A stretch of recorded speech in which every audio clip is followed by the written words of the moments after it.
Pizza's good. Sorry about that disconnection, guys.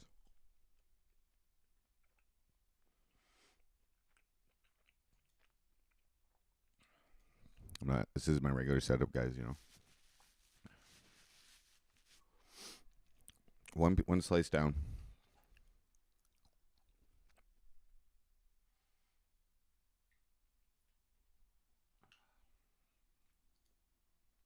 Sorry about that, guys.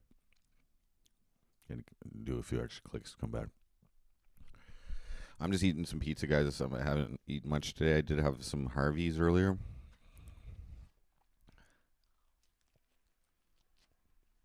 Mm-hmm.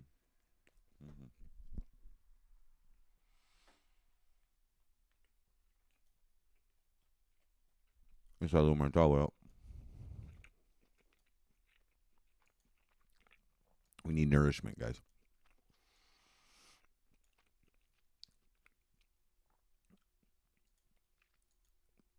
Attorney, what up?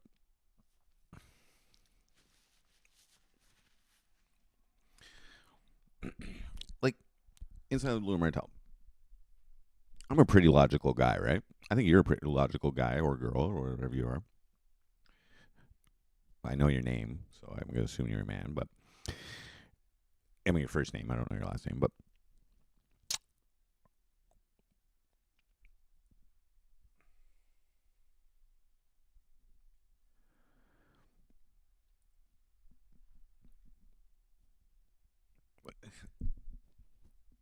like, what do you think? What do you think inside Lou Martell? What do you like? You're asking me a question you already know the answer to. Like, did you miss one of the streams? You don't like? Do you not know what's going on here?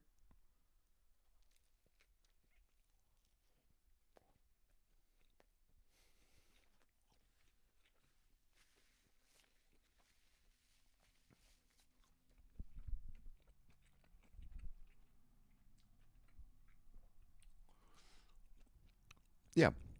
Well, I had to move halfway across the country. I had to and I wasn't able to do what I wanted out there. So now that I'm back here, back home, um, I will continue MC Frosty as I thoroughly enjoy the time I spend entertaining all of you, acting crazy, influencing you in whatever way I end up influencing you. Because I don't plan that shit. Let's a troll for content. No, no, no. Um,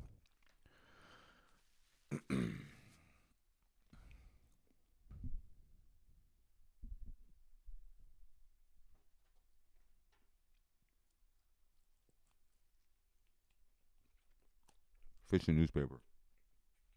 Balloon knot. What up?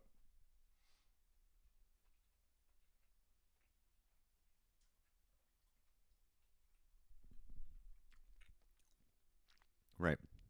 The influence comes from how you feel while you are choosing to spend your time consuming my content. That's where the influence happens. Okay. Because I think if you're having a bad day or you're bored or you're feeling bad about yourself, I think you can come on here, look at my piece of shit, fucking degenerate fucking meth head ass, and you can feel fucking good about yourself. And I just influenced a positive effect on your day. No? I mean, you're different because you know me. You know me outside. You know what I mean? But all these other people who only know me as MC Frosty, they're not watching me because they don't like me. Even the trolls, they try to fucking troll me, and that's what's enjoyable for them. I don't like coming on here and crying and shit like that because that's a negative energy. But there is a story here, so I have to take my real life and present it to you in a way that's like coherent and a little bit interesting. Like that's also has elements of reality in it because I know that you guys really like that. And I had an opportunity to show you guys something new. And I think I'm being pretty respectful to Heartbeats. I haven't been like talking mean shit. I'm not being like, because some people would do that. Some people would use this platform to, play those emotional games with their whoever they're breaking up with. I don't want to do that. We tried. We made an honest try, and it didn't work, and that's the way I'm chalking it up.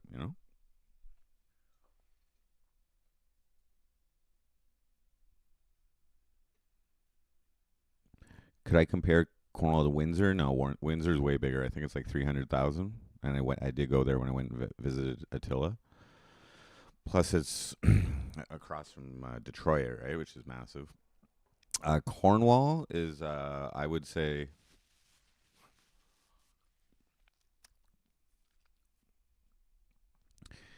it's like a really slowly developing city. So like it like Cornwall like catches the offshoot of like the bigger metropolitan areas. Like this, like Cornwall's for people who don't like the busy city life. Um, it's changing though. I just it's a few days here and I can see that it's a little bit different. Um, like Cornwall used to, because we're a border city. Cornwall used to be like a lot of smuggling. There still is, but a lot more of it. So it had a pretty bad reputation. But Cornwall has a reputation for poverty as well. It's a shithole, but it's our shithole. I'm happy to own this shithole. You know what I mean? Next election should be fun. Now I'm back. I'm just saying.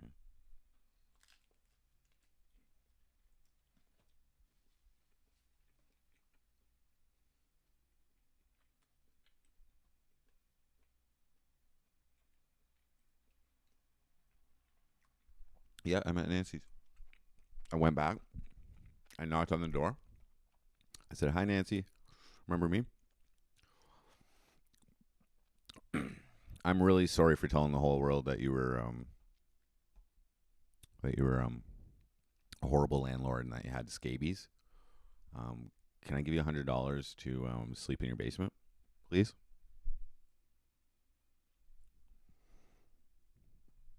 Here we are. Show Shipley. What up? I will never, never be nice to that woman again. She still owes me $200, by the way, for the half month of that fucking rent. Okay, you think I'm gonna go and crawl back to that cunt? She has scabies, bro. She had scabies, dude. That's what she told me.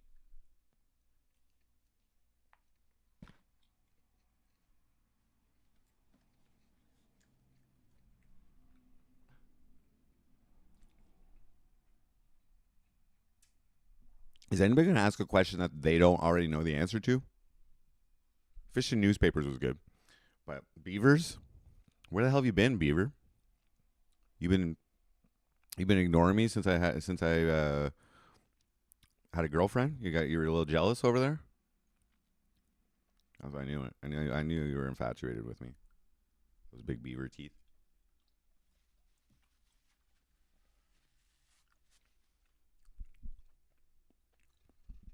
Where's FF? Faithless follower. I had a pretty fun stream last night. I was lit and like firing on all cylinders. I actually was giving lip back to a couple trolls in chat, Ronnie and Faithless follower a little bit, but we addressed it earlier. It was all in good fun. I think the trolls like it when I push back.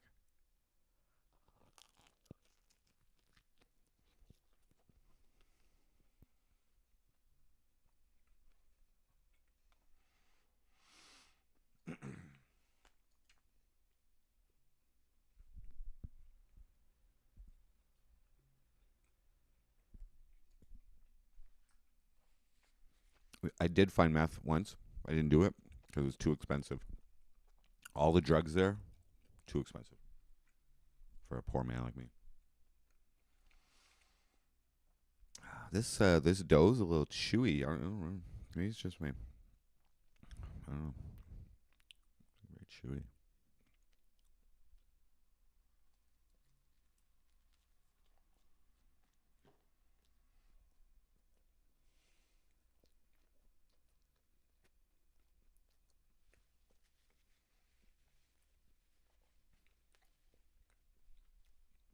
I left the bike there.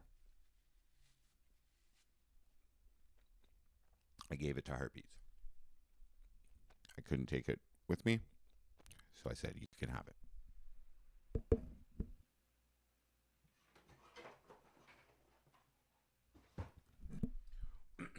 It's incredible, Beaver, how much you've watched me, that you actually think material possessions matter to me. Like, who cares? I left my guitars there, and I also left my lighting stuff there. But I think she's gonna ship that to me at some point. So, because it's easy to ship. The bike, you can't ship it, man. It's too much. It's too much. I had to ask my buddy to drive it out there. Inside Lou Martel. I don't get attached like that to very many things. Here's something that I kept. No, I'm not even gonna bring that. I'm bringing that up. Bubba Booey, what up? Do I still talk to Landon? Of course. He's been, helping me with a whole bunch of stuff. You know, he was on stream the other day. He made a brief appearance. Talking to him today. Steve Z, what up? Don't you think that's a little petty though, Steve? Don't you think it's nice of me to leave that for her, and I'm pretty sure she can use it. Like, it was good for going and getting groceries and stuff like that. She doesn't have a car, so I don't mind.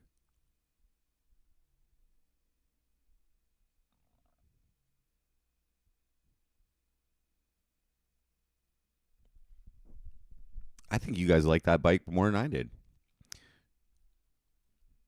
I went as far as you can go on one charge in Cornwall, Montreal, Ottawa, whatever. But then I got to pay. Then I got to pay money to charge it. It was fun. It was fun, and it was easy to ride, and I could go faster than a regular bike. But for streaming purposes, it actually does make more sense to get a regular bike, a pedal bike that you don't have to require electricity to charge. That way, I could go on a trip, biking trip. I'll be riding a little bit slower. I'll be pedaling a little bit harder. You're getting a little more exercise, but we could camp anywhere. And I don't have to go and buy a hotel. I don't have to go buy a fucking hotel to charge my bike. And then the problem is, if you go further, then you have to make the stop on. Like, there's another amount of money for the night to charge it there or whatever, and then you gotta fucking come back, and that's another night there. Like, it was. I tested the whole thing out. Those the roulette of fun trips, biking trips, whatever. That was not profitable for me. I mean, I was frivolous with my the cost of the tattoo and that, and the balling in a hotel room, and like getting the cabin, like camping, everything. I balled. It was on my credit card and whatever. I think with the donations were something like $1,200 that week, so like 120 $10 donations, and I think I spent like 16 or 1,800 on all this shit, including my tattoos and everything. I'm not going to cry now.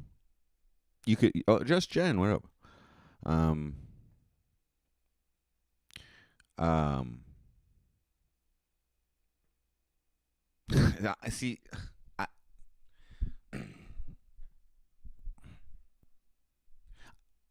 I'm going to be nice, okay? I don't want to say things that are just outright cruel if some certain people... Because they're jokes. But, like... I'm not even going to make cruel jokes, okay? What's up? But what I was going to say, instead of me just saying it, I'm going to say what I was going to say, because I'm not going to say it anymore. So I was going to say, hey, Just Jen, I've been watching. I've been watching the Bobby Dylan stuff this week. Oh fuck! I'm an asshole because I'm single. Because I'm single. Get it? So I turn right back to porn. That was the joke. That was the joke there. I'm just kidding.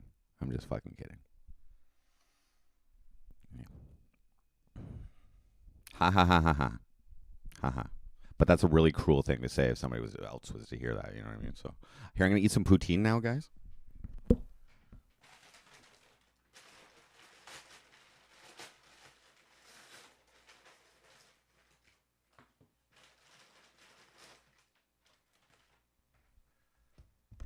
Now this is not real true poutine. Okay, I'm gonna show it to you, and then we can talk about how it's not real poutine.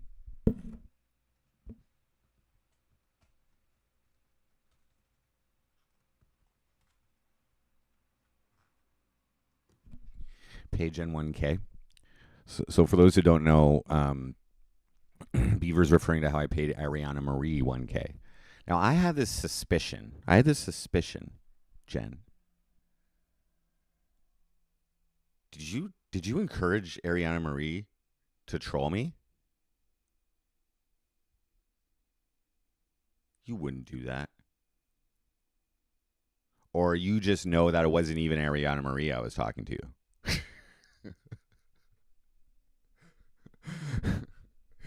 See, this is delusion. This is delusion. This is that's like mind warping. That's a rejection mind warp right there. Is a thought process. I start like suspecting everybody around, like who's in the same industry. Like the just Jen's like and Alexandra Mayers are like the only like real professional porn stars that I've actually ever interacted with.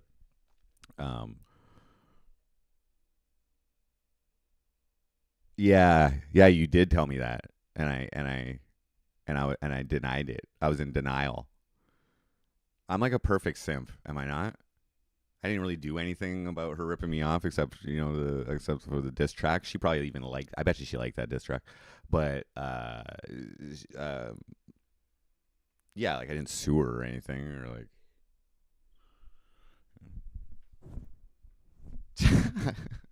I know.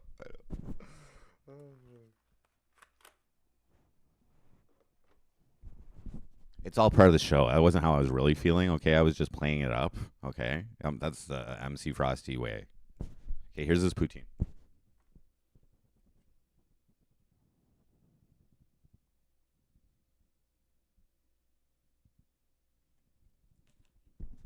That's fries, gravy, and cheese. Or fries, cheese, and gravy. The problem is, what's the problem with it though? What's the problem with this poutine, guys? Can anybody, whoever says it first, not Turney, gets my respect. No, it's not a real poutine, south to west. It's not. What's the problem with it here? What's the problem? No, there is gravy. That's that brown stuff. No, I'm not peeing blood. Technically, it is the wrong gravy, but I usually don't hold the gravy to the actual poutine sauce is what you're supposed to use. No curds. I smoke a lot. Man, you cheated. You cheated. Diggs, what up? You got it first. Diggs got it first. Yep, no curds. That's it. It's mozzarella. So it's from a pizzeria, and you get a free poutine with pizza on certain days, and they just use their pizza with mozzarella. It's a cheaper cheese, and they use it. I got a fork here. But I really don't give a shit. You know what I mean? I don't care. Like, but it's insulting to French. It's insulting to a French person to like a Quebecer to serve them this. You might get shot, and they might care about the gravy too. It's technically it's not supposed to be gravy. It's supposed to be poutine sauce.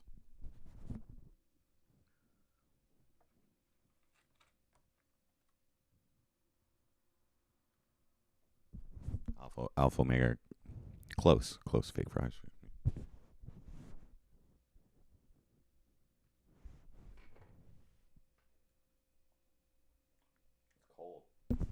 It's cold. I let it wait too long. This is like it tastes like a St. Hubert's bar. Maybe they are using poutine sauce here. Maybe it, you know, my taste buds might be fucked. I smoked a full pack of cigarettes on that last stream. Was that not incredible? One stream, full pack of cigarettes.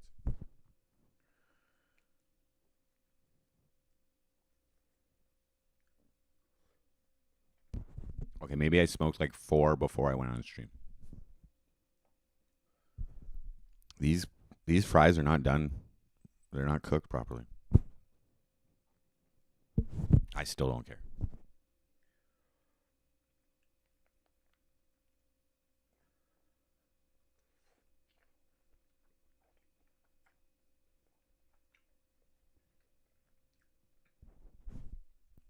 Nope. The priority is just being nourished right now. The priority is not over quality. This was free anyway. Am I supposed to get a refund?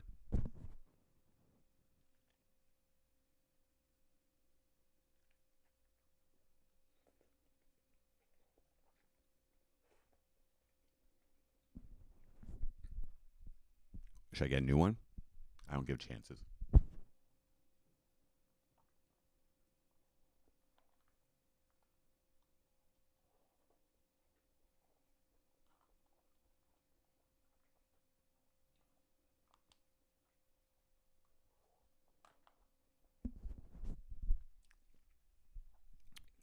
I am faceless follower now.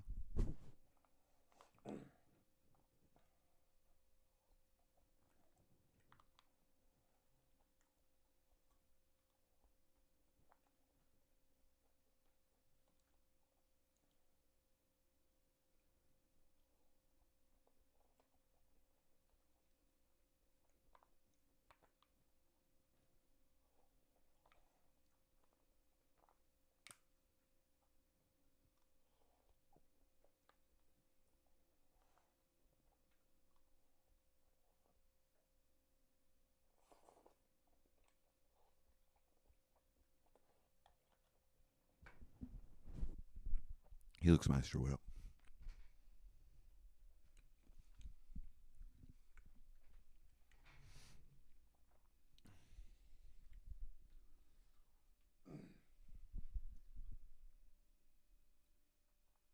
I'm full. I took like 2 bites of it and 2 slices of pizza. And it's cold though.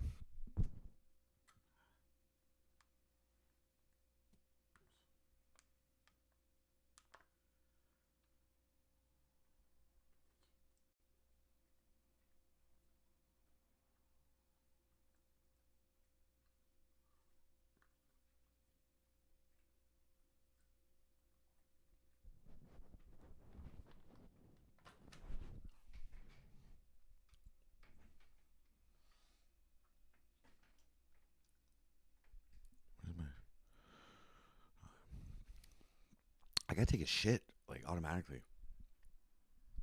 I'll be in the bathroom. Just give me a sec.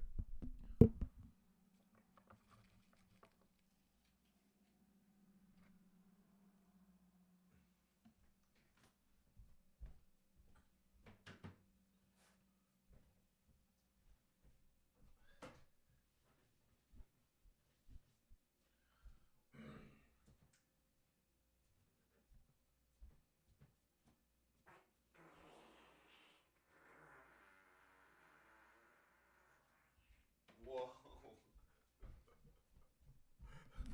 Did you guys hear that? I don't know. Did you guys hear that? That was like a 6-second fart.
Okay, if I was to describe that shit, I would say it was non-existent. It was fake shit. It was completely fart, which is weird because it was like I ate that poutine and like I just like instantly bloated.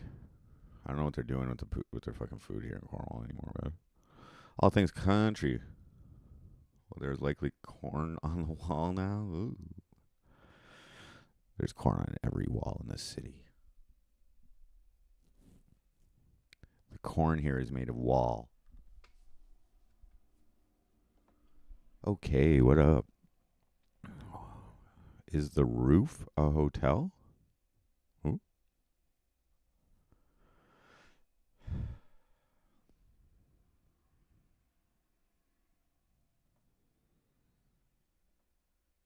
I didn't even cry, Joe Shipley. That's what you said?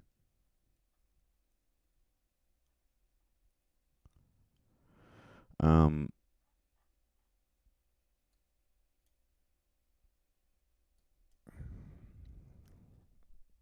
cried twice, actually. At least I'm happy. No, well, I wouldn't say like I'm happy right now because I still don't have a fucking like like a residence. I don't have a residence. I don't have like a domicile. I don't have a fucking lair. Um, you know. I mean, for today, I have shelter and warmth, but inflation's a bitch, man. I might not even be able to ever live in a house again. That's the way to make it. That's the way it makes me feel. All this fear of the economy. Everybody complaining about the price of fucking eggs.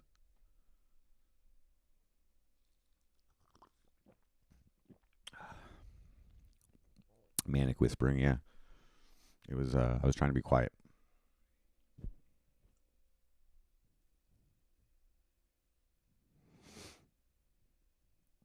Yeah, this shirt was given to me, and yeah, lots of things.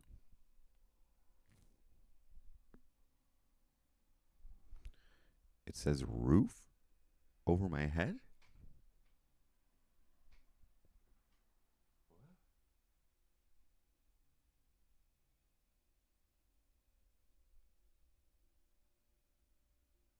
It's hotel and food.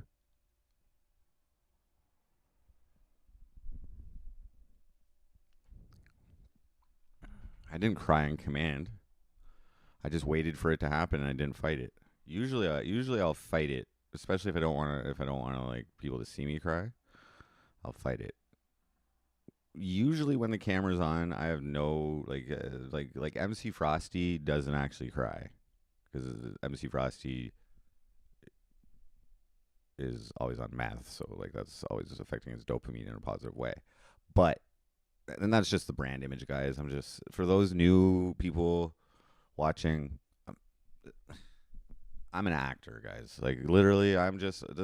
I mean, I mean MC Frosty. I'm talking as MC Frosty right now. Sorry, I did switch back to Jordan for a second there. I'm MC Frosty. I don't cry. I'm always complaining, but not actually crying. Summer rain. Well, MC Frosty's a character, so he does whatever I tell him to, or I think him to do.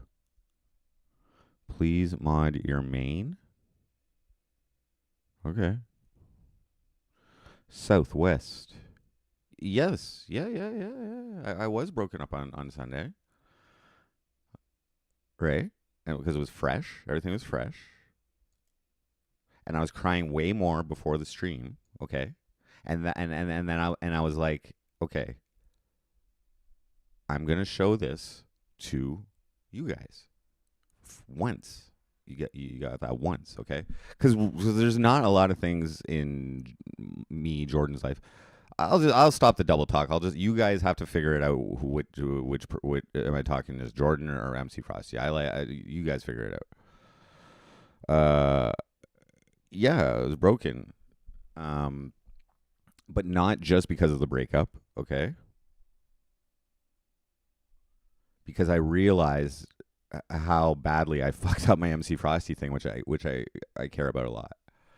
Um, like the goal was never to reduce viewership. Okay, now there was a mild plan there to hopefully attract a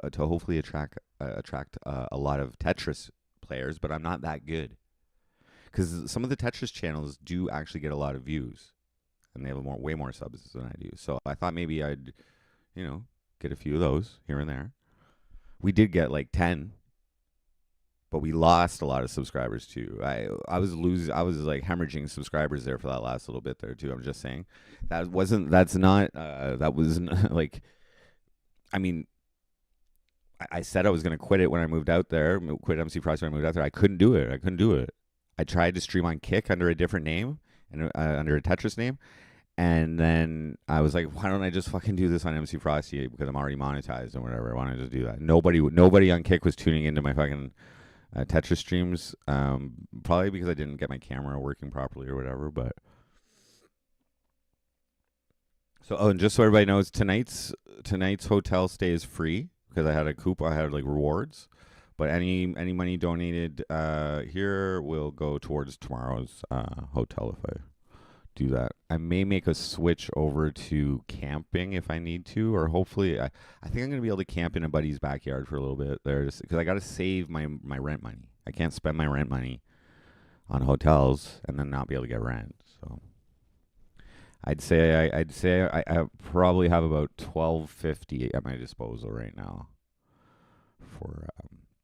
for both surviving until the next month, and I obviously have to go find a place and then do the lease and all that. I think it's looking like I Smoke a Lot and I are gonna resume our roommate relationship. And I'm thinking we may even have to pretend to be a couple in order to secure a 1-bedroom for us, so that we can cheap out on it and somebody lives in the living room. For some reason, I don't think all landlords like having somebody sleeping in the living room or something. I've seen a lot of ads that are for preferred for couples or nursing students, something like that.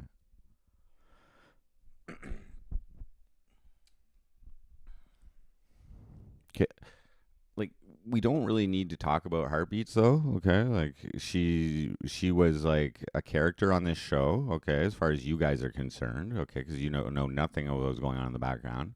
As far as you guys are concerned, she's a character on this show, okay? MC Frosty's girlfriend, okay? I think we've taken that script, okay? She's her character is no longer part of the show, and MC Frosty has reset his path and returned to what he's good at with a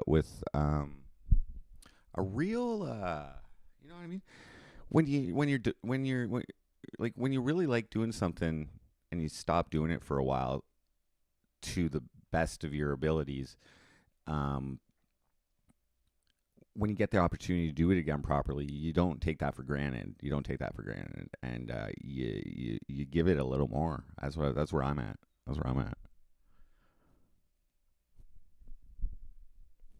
Beer. Triggered. Have to prove authenticity. But I will say, if it was anyone else, okay, guys, girlfriends, significant others, they get a pass. They get a pass. They don't get diss tracks. They don't get their life ruined by me. Okay, and for the reason that relationships like that are very complex. Okay, the stuff that I've done diss tracks on and things like that, those were for very obvious wrongs that those people have like committed against me. Okay, like, and that right and wrong is subjective as well, but most people, like a large majority, would agree that person fucked me over. In a relationship, it takes two to fucking tango, bro. It takes two to tango. Okay, and it's not fair to blame one person for. I would blame myself more. And what Tony McCrank was indicating earlier is that the love of a significant other or a romantic relationship is more valuable than MC Frosty, like in his opinion. And that might be true for a lot of people because society has trained you to want to get married and have kids and have a job and all that shit, not smoke meth and make white rap music and beat off, crank it.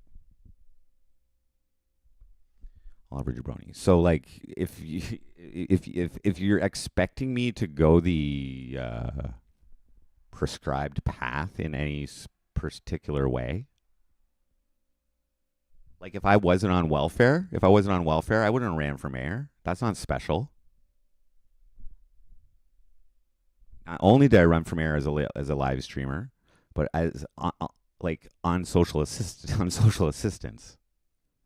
That's like two banger right there. And that's why I did it, because I was in a circumstance where I was able to. And I also fucking had the fucking cops in the city under my thumb for fear of fucking ruination.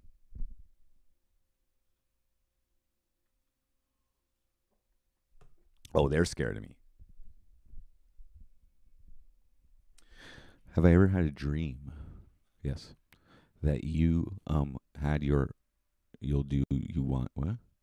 I can't read that, man. Liggy, what up?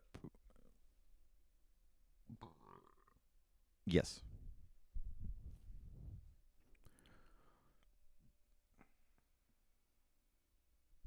I can't accept change.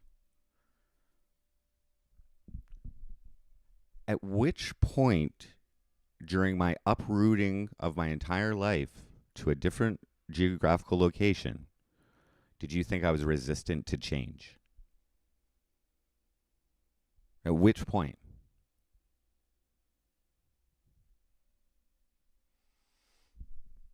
That was ridiculous. You just like, Joe, don't say things that make me think you're stupid, man. I was like, come on, Joe. Really? You're drunk. Joe's drunk. He's making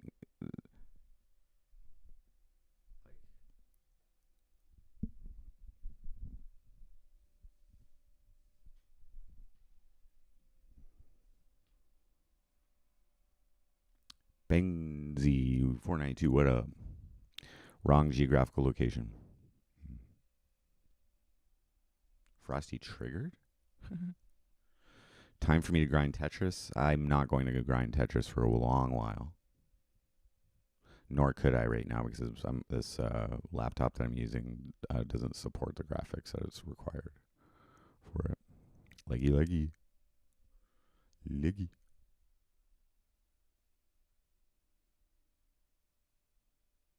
All things country. He's homeless, Joe Shipley. He accepts change all the time. Yeah. Yeah, exactly. Damn, good point. All things country. You get I think you're pretty new here when you get a mod for that because that's actually really a good analysis. Why if I can't accept change, why would I initiate it? Why would why would I do it? It's almost like I'm too willing to change. I'm too willy-nilly. Like I'm not like stable. Good call. Oh, summer rain. All right, guys, we got drinking going on in chat. When you're feeling real drunk, I need to pay for my fucking errors in judgment. I need to pay for my mistakes, okay? And I'm gonna ask you to help support me. You guys have actually paid for every hotel that I've the support from you guys, and this just confirms that I made the right fucking decision, guys. Is that you guys are being so supportive when I don't really deserve it, because and not like I'm a good person or a bad person or anything like that. My content, which is what you're here for, it sucked. It fell while I was in Newfoundland. I am begging, man. Maybe you should toss me $1, Beaver, for once,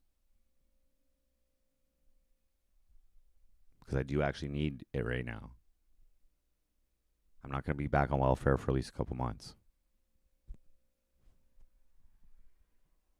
And it's not the same fucking housing market as before. I was like, I'm gonna be paying at least $200 more. There's a high possibility that my whole welfare check is gonna go to shelter. That's bullshit.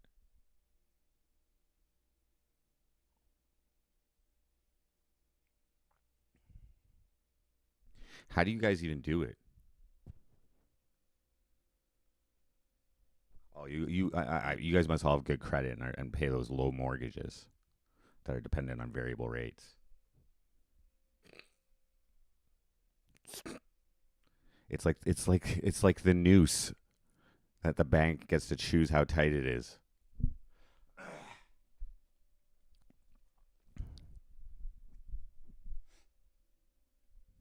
Am I being too? Am I being too mouthy? Are you guys getting offended? Am I talking meanly to you guys? Because I'm giving you guys tough love right now. We're employed. Yes. Yes. You took it. You took it. You understood the joke. You got it, and I'll let you finish it. Great. Great.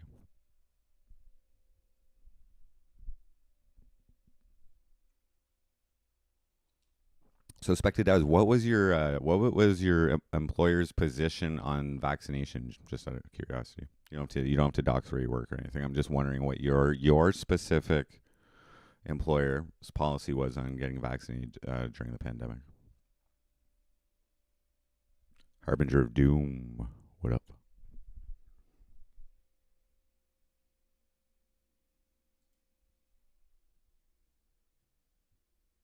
Cornwall is a hell of a drug.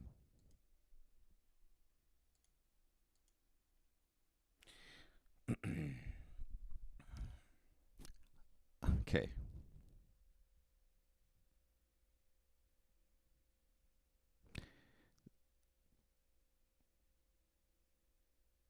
There are metrics. There are metrics for success for MC Frosty. Okay.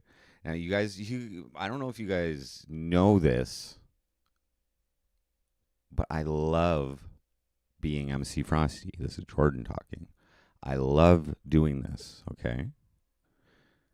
It would be so crazy for me to spend so much time doing this MC Frosty if I didn't enjoy it.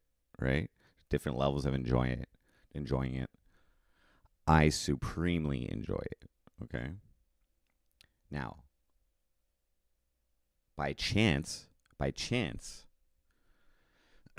it has also provided a survivable in combination with social assistance. Okay, under the self-employment program that they have designed that I'm entitled to. By the way, it's an entitlement. Okay, I'm a Canadian, and this is how it works here. Okay, every Canadian is entitled to money if they're fucking don't have any.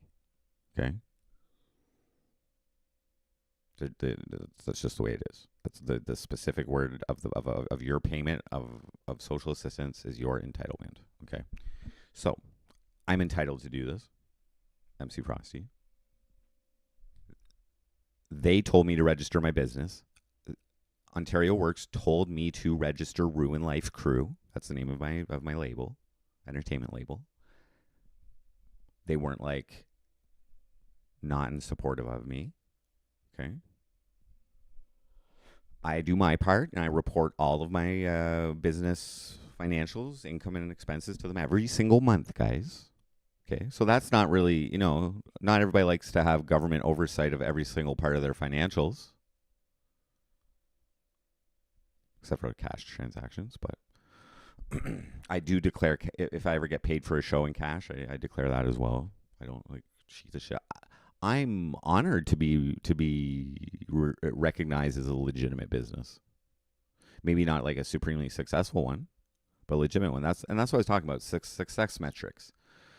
So, because I was actually responding to Harbinger of Doom, and I just started rattling off here. I said again, seems a lot has changed since I watched you last. hope things improve.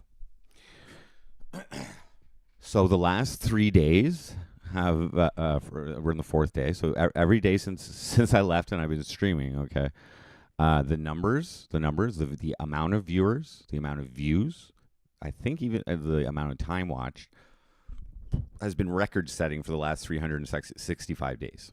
Okay. So that's one way. So when that improves, when what I like love doing shows some improvement, okay, on the exact moment that I'm able to return to what I, with no restrictions, free of everything, I don't have to think about, anything, like anybody else's opinion of what I'm doing or what is happening. When I'm well aware that I've been delivering poor quality entertainment, at least to the not to the new Tetris fans, but to the OGs who have, I'm sure you've noticed a difference between single Frosty and non-single Frosty. So, and on top of that, you guys have donated in the last 4 days, since I left, more donations, more tips, more money than you guys donated in the last 3 months combined of the MC Frosty show. So yes, it makes me happy that you guys came back and wanted to help, because you've actually paid for the hotel every night that I've been here. So I don't have to go and actually get a tent and be actually homeless on the street. Now, I can afford a few nights. But I have to save at least 1 month's rent. And I'm trying to save 2. I got about $12.50 in my name right now.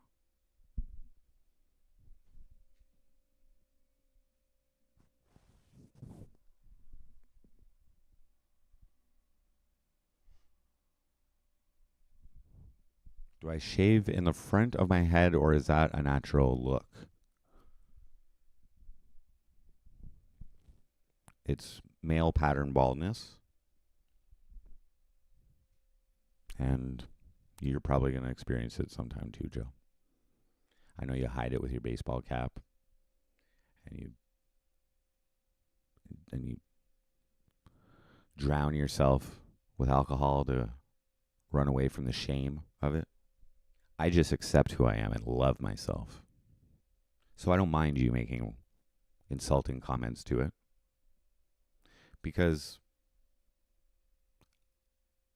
I'm way sexier than you, bro.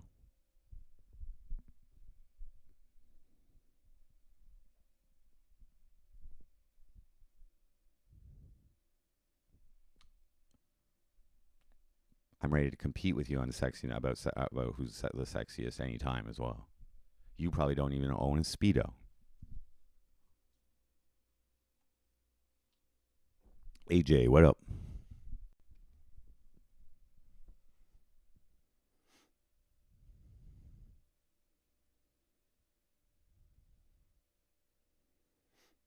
I owe you $599 for what? Call my sugar daddy for more money.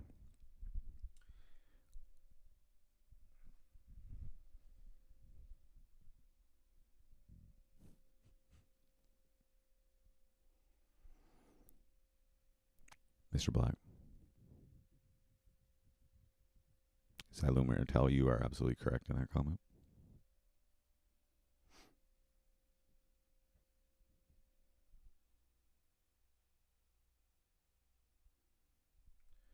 Joe, why don't you actually become a live streamer instead of watching live streams all the time and then spending half your day on Good Times panel? Why wouldn't you just start your own stream instead of being on other people's streams? Because you're a pussy. So when I read your chat, I'm like, this is a pussy trying to insult me. A little bitch.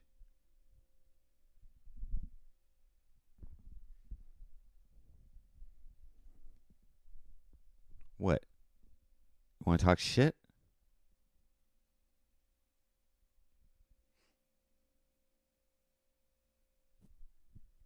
Mean right now. Imagine, and I acknowledge I've been mean recently. Um, you guys never want to see me being truly mean. You'd probably want to punch me in the eyeball.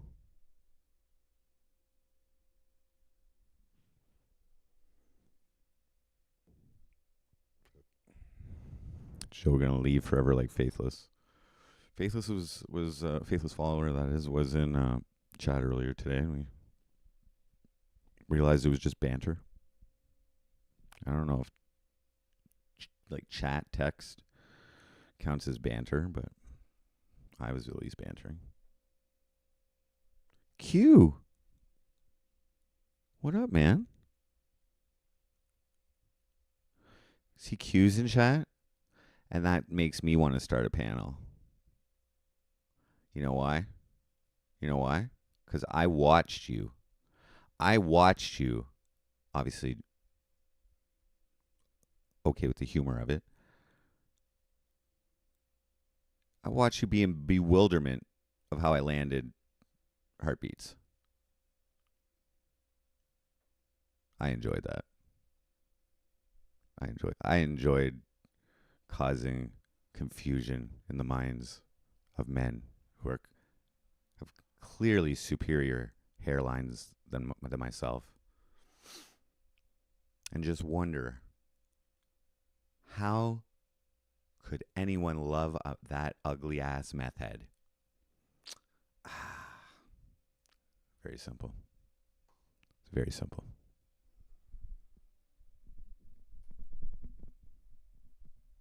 I'm hilarious. Okay? Which is actually better at attracting women than looks.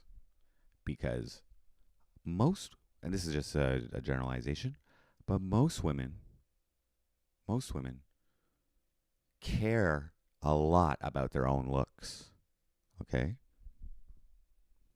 But they don't actually have a high level of self-confidence, no matter how hot they are. Okay? Which lessens the importance of finding someone else with supreme good looks. Secondly, if a woman goes out with a dude who isn't that good looking, they look even better. And that helps their self-confidence as well. Just saying.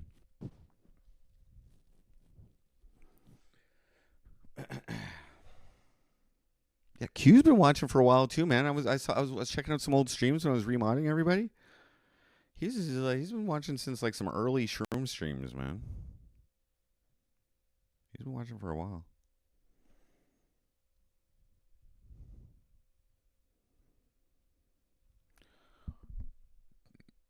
We don't talk about those things. We're not talking about kids. And that's another thing. I saw Q on his channel. He was fucking laying down the law about even like talking about kids, bringing kids anywhere into it, and I agree with that. Okay, I'm not ashamed to talk about it or anything like that. But it's just like this is an adult show, okay? And if you want to low ball, I mean, you're just asking a question, fish and newspaper. But I don't even want to acknowledge anything. I don't want to say anything about kids. Okay, people like to shame me because I'm a deadbeat dad and all that kind of shit. Fine, call me out of it, man. Just leave them out. They like. Because of that, and that was an innocent question that you asked, fish and newspaper. I just don't want to open the can of worms. So. But if I see people using kids as a low blow, you're getting banned. Bernhard, what up? I hope everybody's okay with that. If you're not okay with that, give me one in chat. I got my clicker finger ready for you right here. If you're not okay with that, if you want to talk about kids in chat, you can just tell me right now.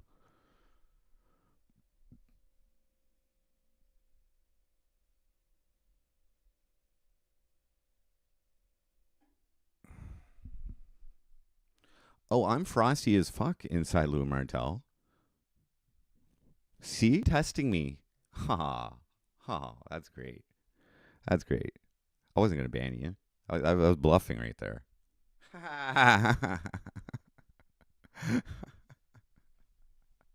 In on me. I got you guys wrapped around my finger right now. As soon as that first tear, real tear, which I planned to release, but just waited until the sadness just arose because it was abound. Oh, it was everywhere that day. But now you guys are hooked, and it's just the perfect timing because there's no more Tetris streams for a long time, and I'm doing some real IRL because Cornwall needs to know I'm back. I am back. I'm effing. Are you guys fucking with me?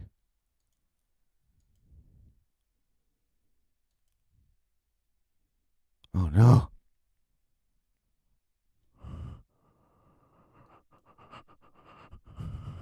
What's happening? Did I just. What's happening? Whoa.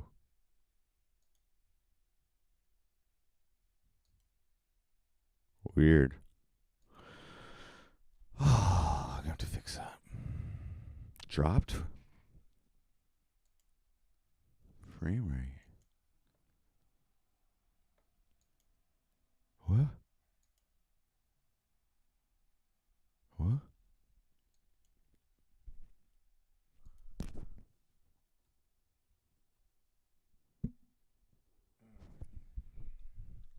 Weird.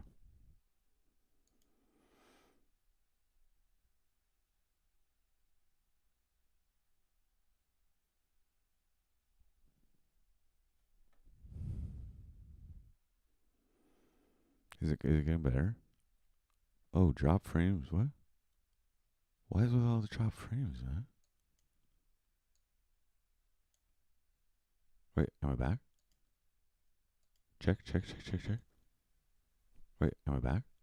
Check, check, check, check, check. Check, check, check, check, check. Yeah, I think we're back. Wait, am I back? Check, check, check, check. Okay, guys, we're back. Sorry about that. Fuck, I was. Oh, did the audio fuck up? I don't think it did.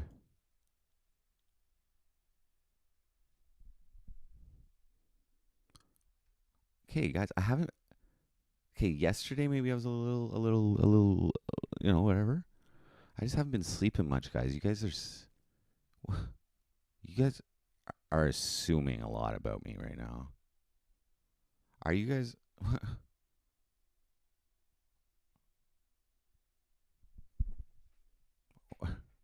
What exactly are you accusing me of? Whoa, whoa, recant. Oh my no! Oh no! Oh no! Oh no! Oh, we're back. Wait, what's going on here, dudes? I'm gonna have to go to my own Wi-Fi here. Give me a fucking second, dudes. Fuck. Hotel internet's not where we can do good.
Do you actually think it's the solar flares? Could be.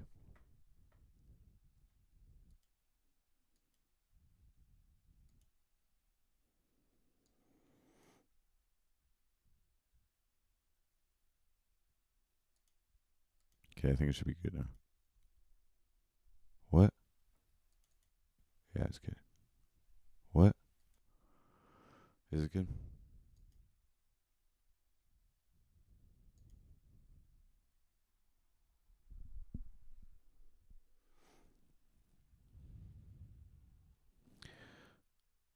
Went over my day. I didn't go over my data limit.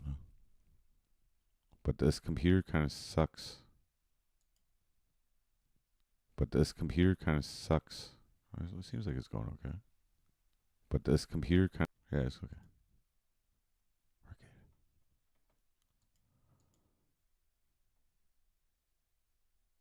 Yeah, it's good.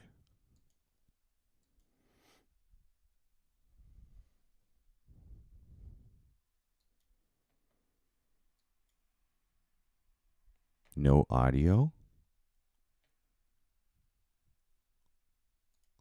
I was just getting into my groove to be funny. Yeah, that's playing. Grizzle Lang, what up?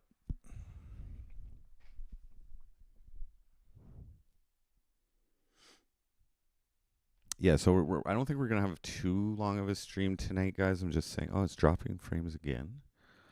What the f, man?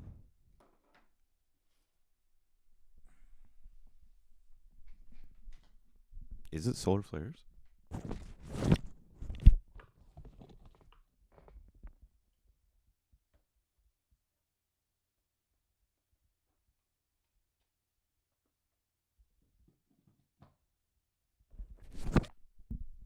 Is my antivirus running or something?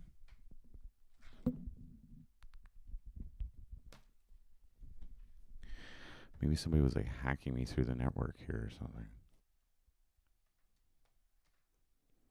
Throttle zone. It's not though. It's not.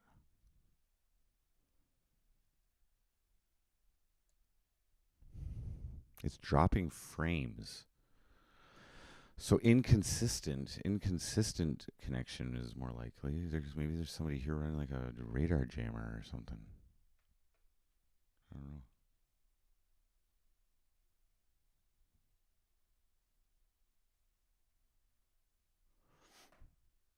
Here we go.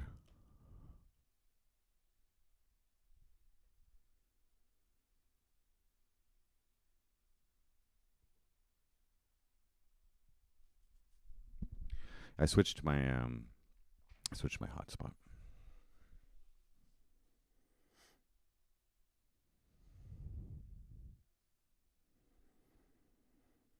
Yeah, it's working. I just plugged my phone in. Maybe batteries are just getting screwy or something. I don't know. Oh yeah.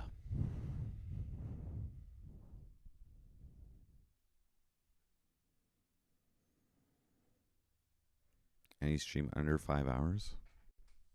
I think my angle is good here. No, I haven't slept yet. I slept last night for like 2 hours. I probably slept the night before for like 4 or 6, and then something similar the night before. So I've been here 3 nights. This is my 4th night. Yeah.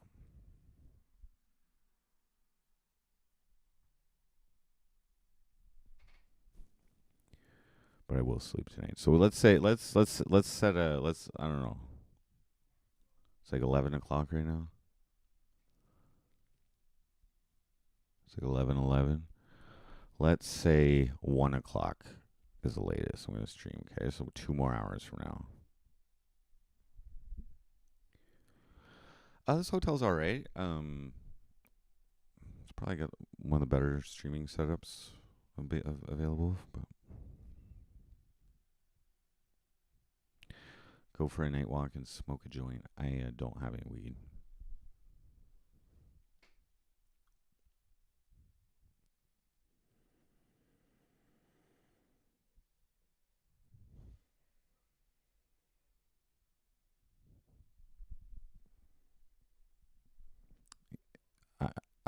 I've heard people, stressed out with no living conditions.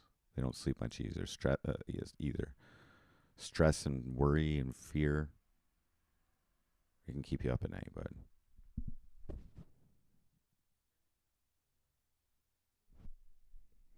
I smoked a full pack of cigarettes on stream pretty much, except for like four that I smoked before the stream maybe. But I literally like had one left at the end of the stream, and I was just smoking it to finish it. And then I bought another pack, so I'm taking it easy on that one. But cigarettes are way cheaper here than they were in Newfoundland, like $6 cheaper per pack of 20.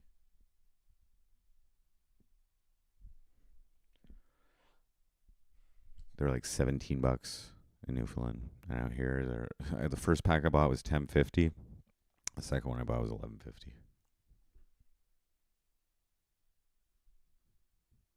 for 20.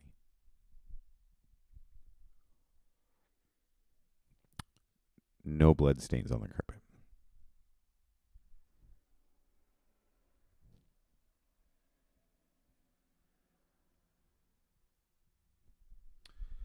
Actually, the reason inside Louis Martel is that I don't get a lot of shit done when I'm stoned. Okay? And I'm in a position right now where I got a few things to do. And I've been doing a couple things every day to get me closer to where I need to be. But I find weed makes me lazy. Mentally lazy. Physically lazy. Apathetic. And content. Which is bad. Bad.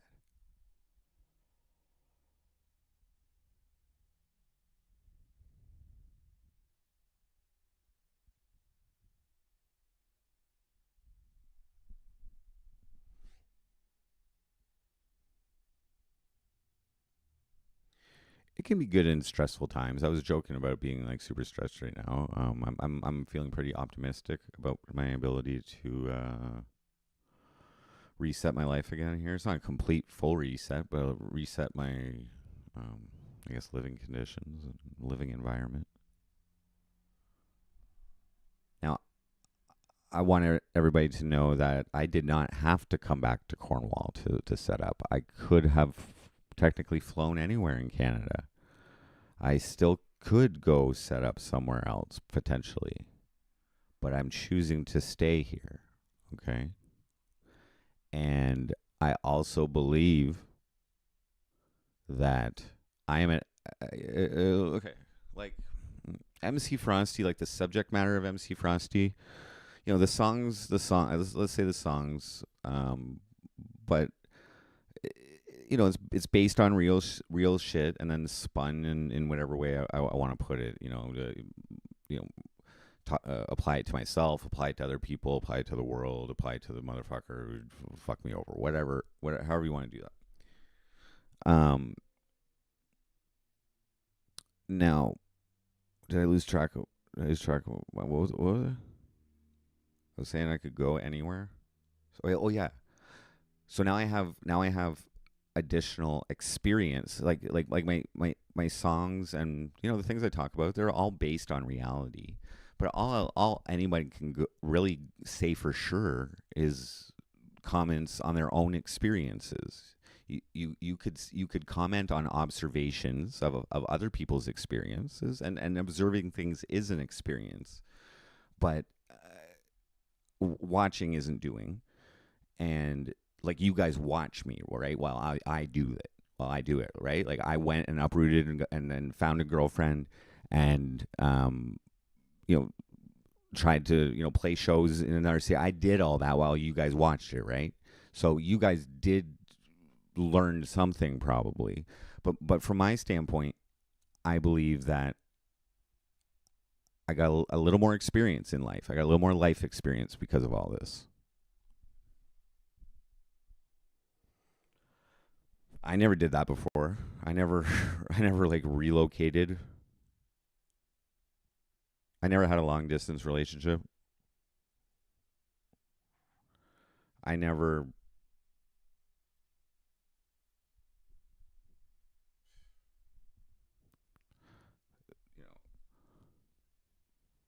I never made anything work for any period of time with someone from the internet that was like introduced into my life through the internet, as opposed to like meeting them face to face or talking to them on the phone.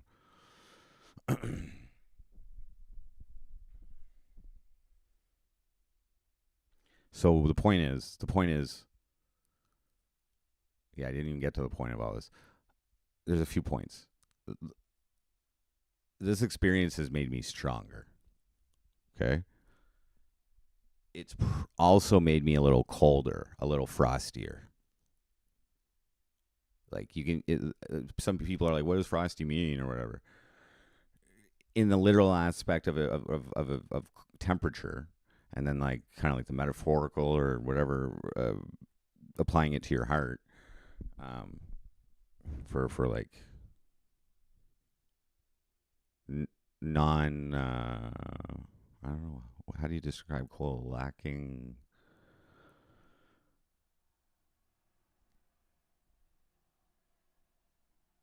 I don't know. What is a what are cold emotions? They're like dead. I think I'm a little more dead on the inside. Yeah, that's dangerous. That's dangerous. That is actually a path to success in my because a lot of things I don't do because I actually care about the consequences. But now, like I'm a little jaded about it. What? Oh, what's that click? I'm a little jaded about like the possibility of ever having a successful relationship with anybody ever again. I was already like pessimistic about it, while in those 10 years of being single. I was like, I'm probably gonna be single forever. But then, I tried. But now that that didn't work, and ultimately is because I care too much about my passion in life, which is displayed in the form of this MC Frosty project. Music and transitioning into live streaming, which I didn't even watch before I did this. Very seldomly, and I had to fucking. I had the foundation of a persona and an attitude and a formula of how to make you guys laugh and bring that positive energy. But I had to attract you guys to me first. Nobody knew about me, so I made it count. I made it count to get your like. To, I'm just saying, a land-in show, smoking meth on the stream. I running Facebook ads. Um, collaborating with superstars like Attila and giving it my best drunk performance. Maybe not. Maybe Landon's in the bathtub showing my dick stream. That was a pretty solid drunk performance as well. But Attila's was good. I'm happy he didn't piss on me. Snark Gonzo, what up?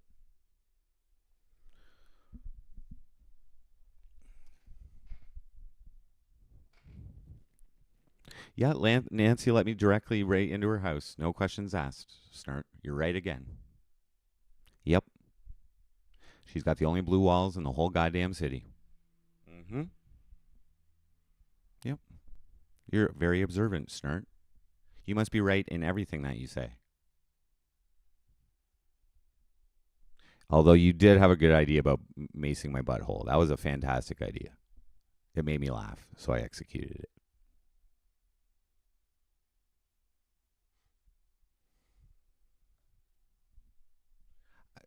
So you guys have successfully roped me into talking about something that I don't really want to talk about anymore. Okay, it's like I've been slowly weaning off of that. Okay, you know what I mean? Like I already cried. I already fucking explained my side of the story. Basically, the character is gone from the MC Frosty show. We don't have to discuss it. It like like I'm pretty sure you guys aren't having like most of you didn't even think I was capable of getting into a relationship. Okay. Secondly, most of you weren't think I was capable of maintaining a relationship for any period. We almost made it to common law. And lastly, most people didn't think I'd even be able to get out there or get back.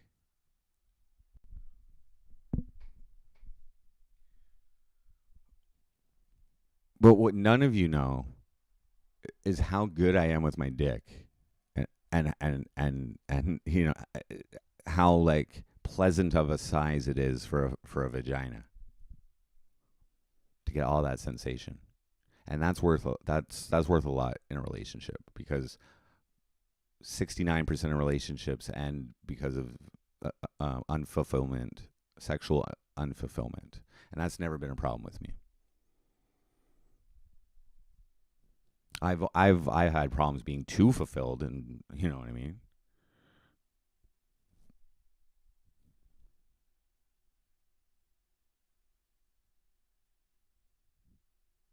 Do you guys ever actually take me seriously though?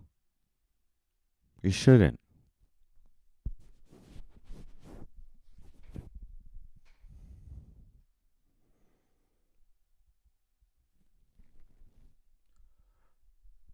Wagon train, Neo, what up?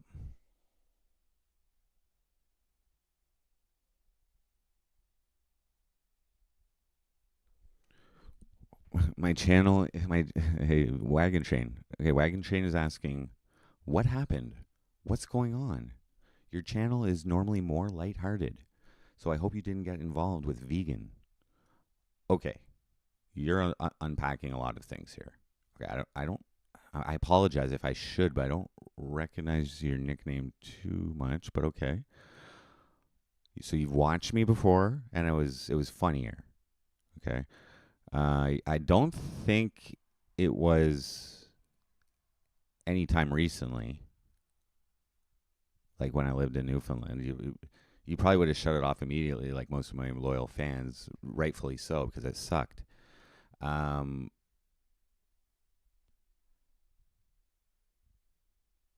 I know I'm acting serious right now, but do not be fooled by my demeanor, okay? There is much humor going on here right now for those who have tuned in since the start of the first stream, which failed. You enjoyed my show 2 years back when I was single. Okay, good. So there's been some life changes, but I am back to that. I am back to that. And see, what I'm doing now is I'm pretending like I know it. I'm talking like I know what I'm talking about. But what's really going on here is I'm just talking a lot of shit. Okay. Thank you for tuning back in. Always appreciate that. Um, there will be some good IRL coming up.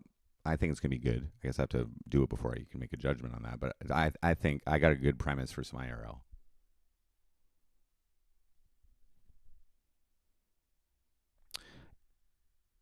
And getting involved with vegan. You mean Vegan Patriot?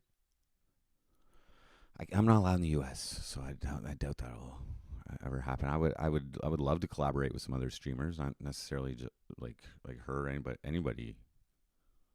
I've always been open to collaborating with other streamers.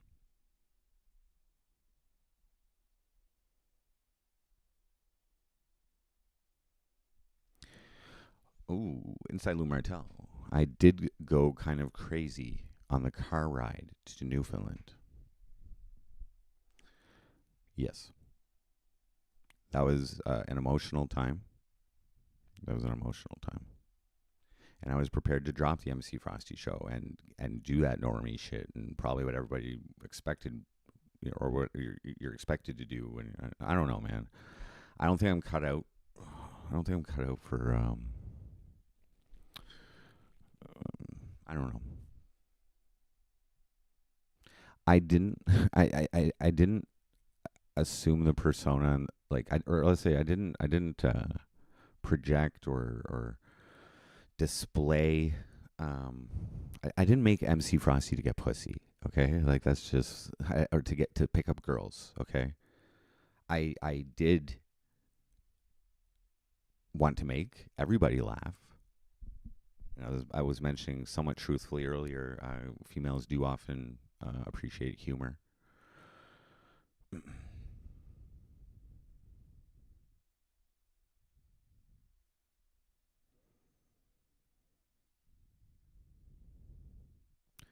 Wagon Train.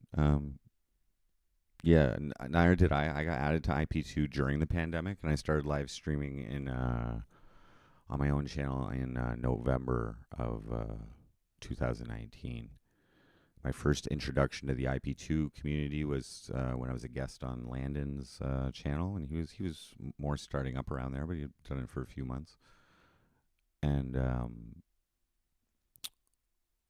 the chat seemed to like me, whatever I was bringing. Degeneracy, pretty much early stage of everything that I really do. There was no Tetris that night though. There was acid though. Ralph Bond.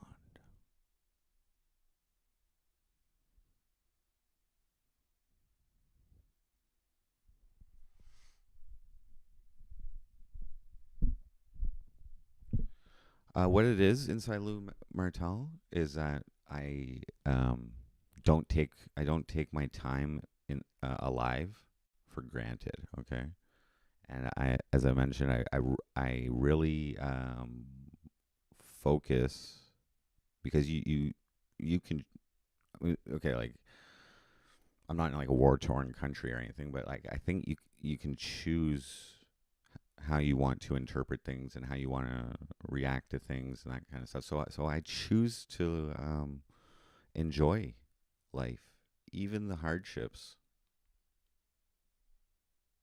Often hardships involve some type of challenge. I don't mind challenges. I often create them for myself.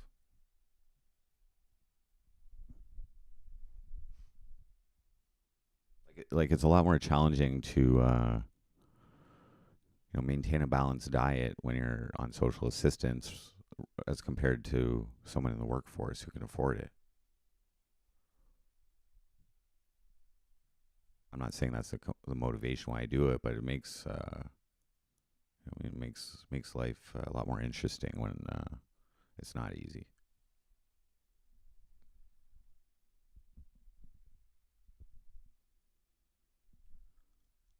Why would I ever devote all of my time to a project like MC Frosty?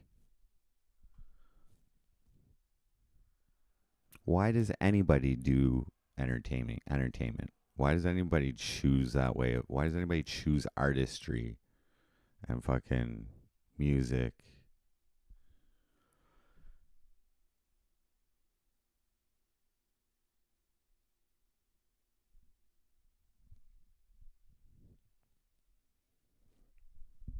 Don't rush into a new relationship too soon. I won't. I promise. What I will rush into is bringing the quality level of the MC Frosty show up. I mean, like tonight, I don't think it was as strong as last night. I need a little more water. Wasn't as strong as last night, but I'm even more beat than I was last night. So I'm just we're just chilling tonight. I had some pizza. You guys want to talk? That's fine. Art is suffering. Turn what up? Just let me refill my water once.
that's a good point of conversation. I think, Chert.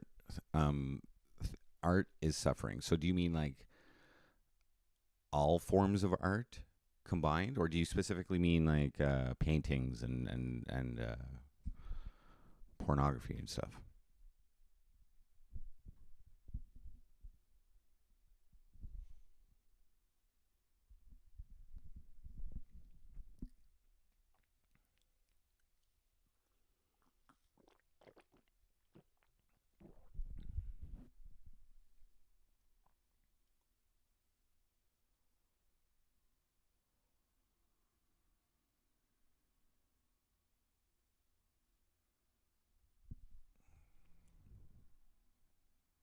Thank you, Wagon Shame. Um, see, with the MC Frosty we know of old. So if you haven't been in here for 2 years, so you were watching me during the pandemic, okay, while I was receiving $2,000 a month in pandemic relief money, the CERB. So I had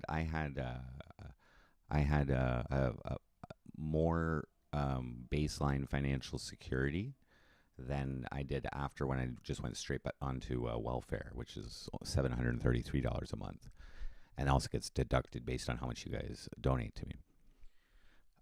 So we're in a completely different ball game, but I promise you, I will not deliver you the MC Frosty of old because that would be repeating.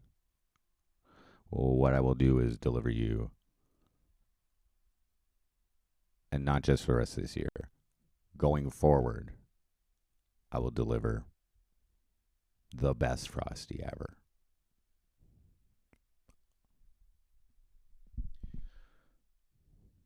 Or I'll fail.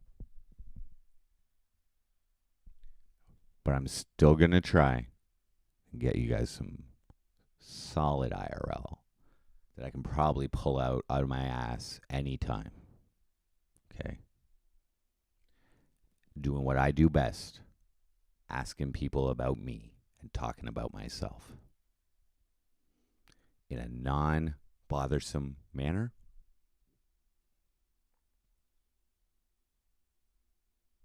And probably a hilarious manner.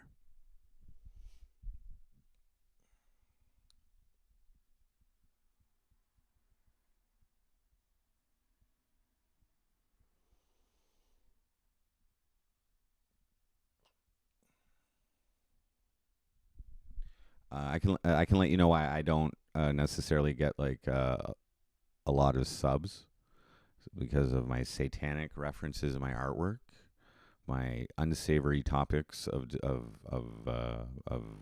lyrics such as hooker fucking and meth smoking. Um, Also, my prolific use of other people's copyrighted content when I play my guitar to it. Um, that is bad for the growth of this channel. I'm not even allowed to have. I'm not allowed to have a members button because I use too much copyright. Now the solution to that is to go and delete or privatize every single video that I've ever had a fucking copyright claim on. Not a strike, but a copyright claim.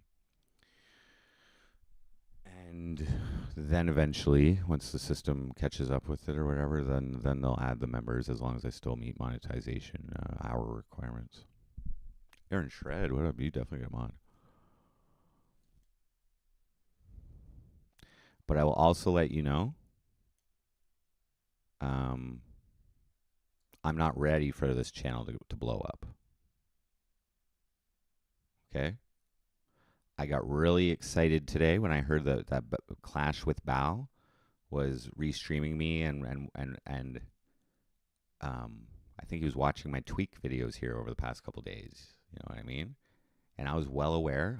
I watch him. I'm a fan of Bao, and I think he's a really good screamer, and I think he's a really good, he's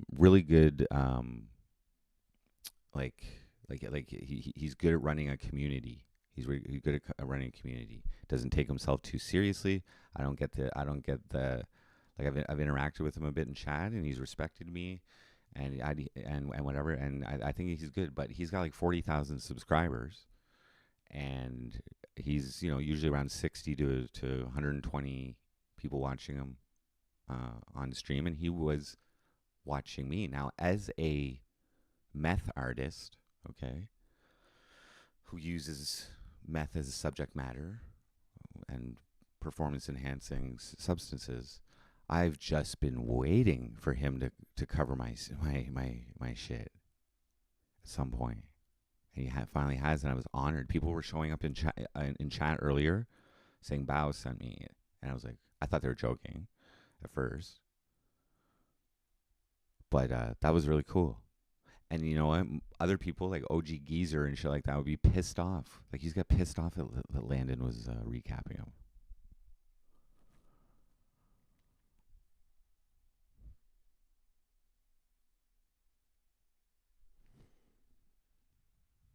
I did watch Smearcat's video. Yeah, it was pretty funny.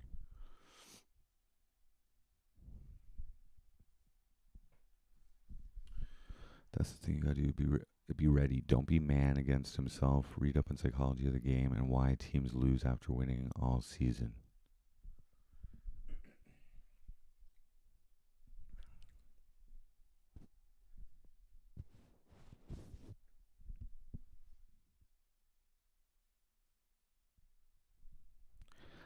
Is it odd that I feel like I'm always winning? Is that weird? Except when I get angry, then I'm losing. Okay, so not always. When I'm unhappy, when I'm angry, I'm not winning.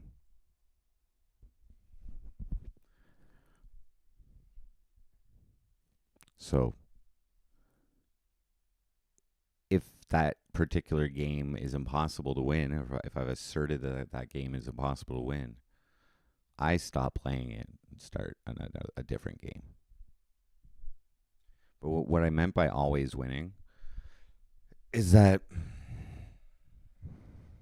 I almost always feel good and like enjoy what I'm doing. Because unless I'm forced to do something that I don't enjoy, then I'm choosing how I want to spend my time. And why would I? Maybe if someone needed me to do something that was unpleasant for me to do, and I maybe. But why are you forcing me to do something that I don't enjoy?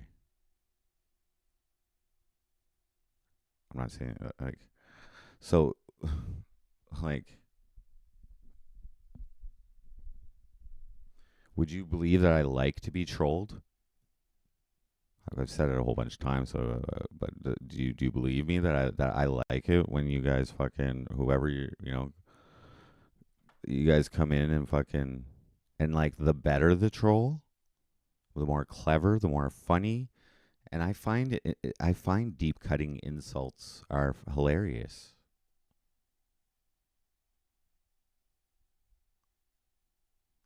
I enjoy it. I enjoy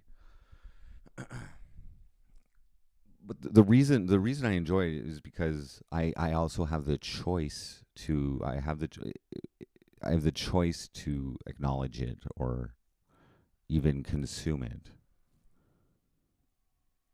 and I have also the choice to like let's say we're just talking about chat trolls. I have the option to shut chat down at any time or whatever if I want. Like I'm ultimately in control of chat, but I like it because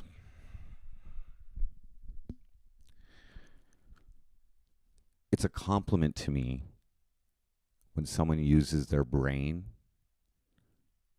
when someone has to make an effort, a mental effort or an energistic effort to address specifically me. They've created their own little fucking plan of attack based on what they've consumed of what I've intentionally put out. I mean, I'm not 100% there. You know what I mean? Sometimes I slip and I let you guys see a side of me that I don't want you to see, or you know, like, or maybe and sometimes I make genuine mistakes, and you know, that kind of thing. And sometimes unintentionally fail when I'm really trying, but it doesn't like stop me from fucking going. I like life is a fucking trip, man. Life is a trip itself. And it's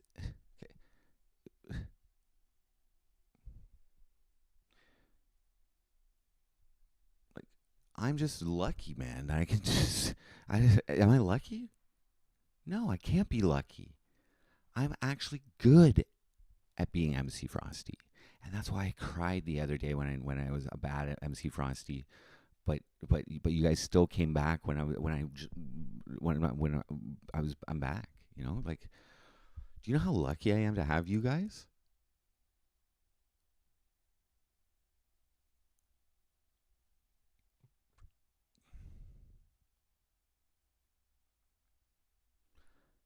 There's a good chance you guys are lucky to have me too, actually, because pretty much everything between the live streamer and chat is like symbiotic. If there was no chat, then I would strictly go by how many people are watching and how long they watch for. And I would probably pay a much more attention to, like, I'd be more deliberate in my attempts to make people laugh. It would be a little more scripted, I think.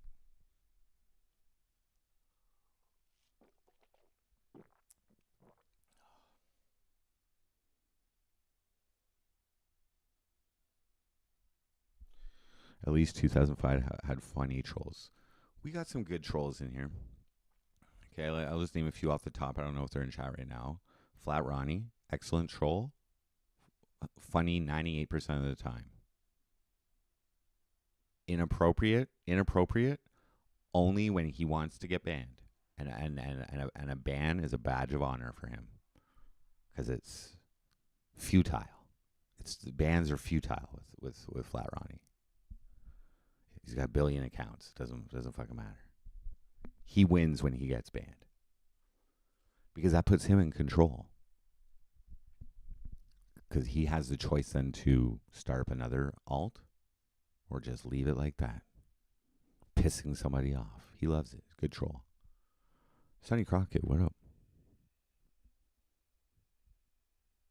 I do like the attention, but I need the attention, Sonny Crockett. Every artist, every entertainer, okay? Not every, okay, but most of them aren't creating this product for themselves to simply look at or consume. These are two completely different fucking things. So I need the attention on an MC Frosty. Jordan Pops does not need your attention. Like me walking on the street, I'd rather just keep to myself. Like when I'm not on stream and I have blue hair, I would wear a hat. You know what I'm saying? But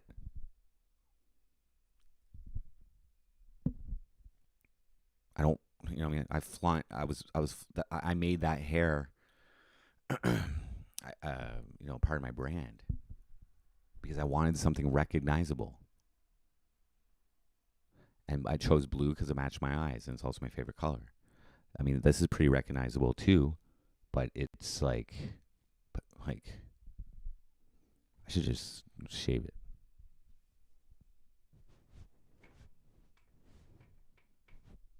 And if I'm going to be truthful, Sonny Crockett, I wish I had more of your specific attention. Because I respect you, Sonny. We've had our differences over the years. I did blow up on you. during the Ariana Marie um, thing, donation goal thing. Blew up on a few people that day.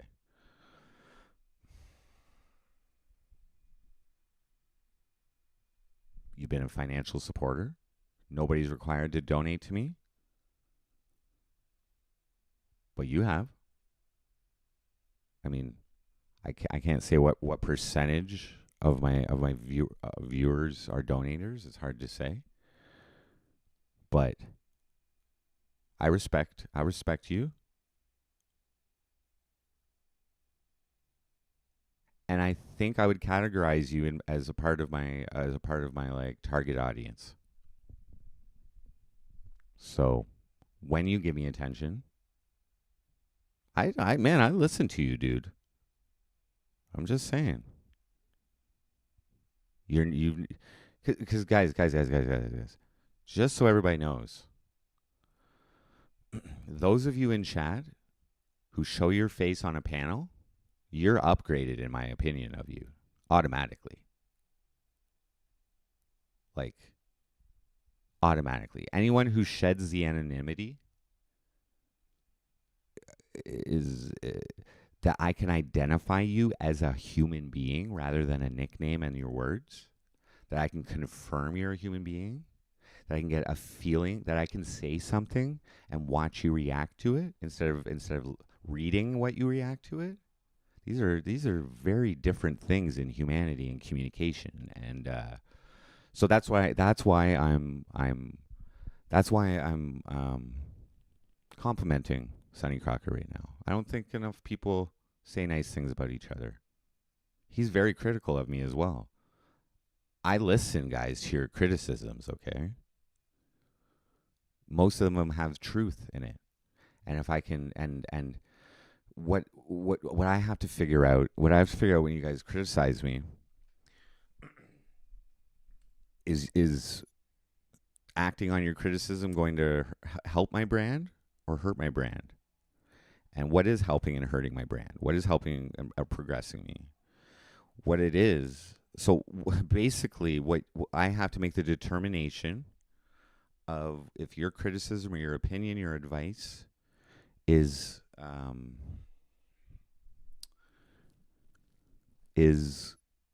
would be shared amongst the majority of people who actually consume me. Okay, because nobody's going to think the same way, but you experience more growth unless you're specifically going for hate. That's a way to grow too, like Ski Mask. You know what I mean? Like I don't think he acts in the way he does, thinking people are going to like him. You know, he likes being a villain. You know what I mean? That kind of thing. So, but that works for him.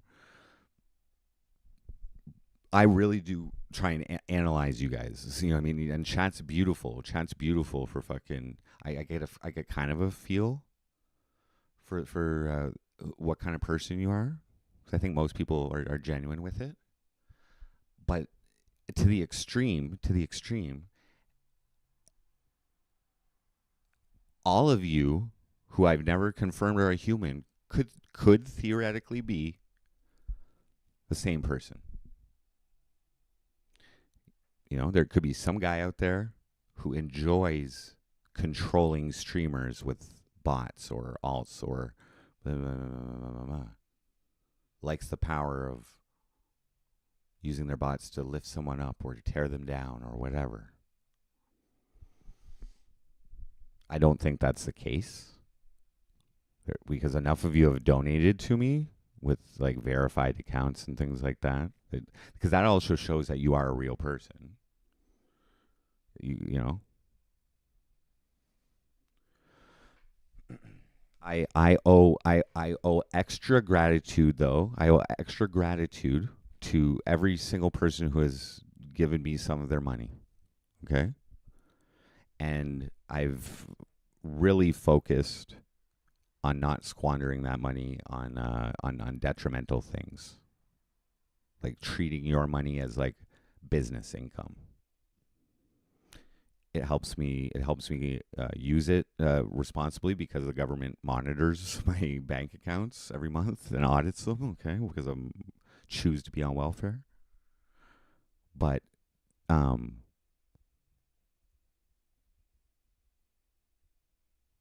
I've always tried to use your money to either help me survive so I can continue life and this, or use it towards something that's going to help this ship improve. You know, like the first 5 months of me living in Newfoundland, all of your donations, which I'd say about 1,000 to 1,500, um, went to my credit bills, which is what I was putting all my expenses on, including my bike, which I use it for content and all this shit. You know what I mean? Um, Now you like what up? Okay, here let's talk about Grizza. Let's talk about Grizza.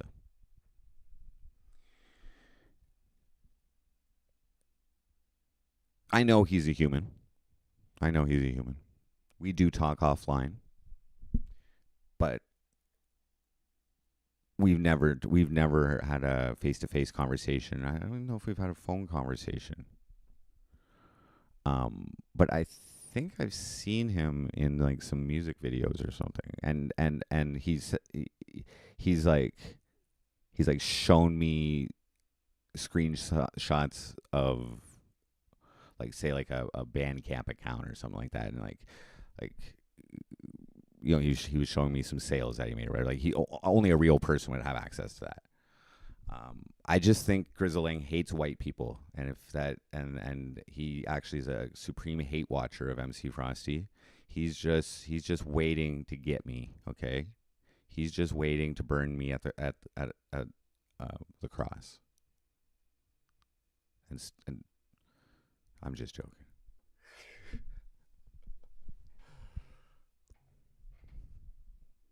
Yeah, yeah, yeah. Were you in it? Were you in those videos? I know you sent me the videos of the shrooms. But I'm literally talking shit right now, Grizza. I hope you know that.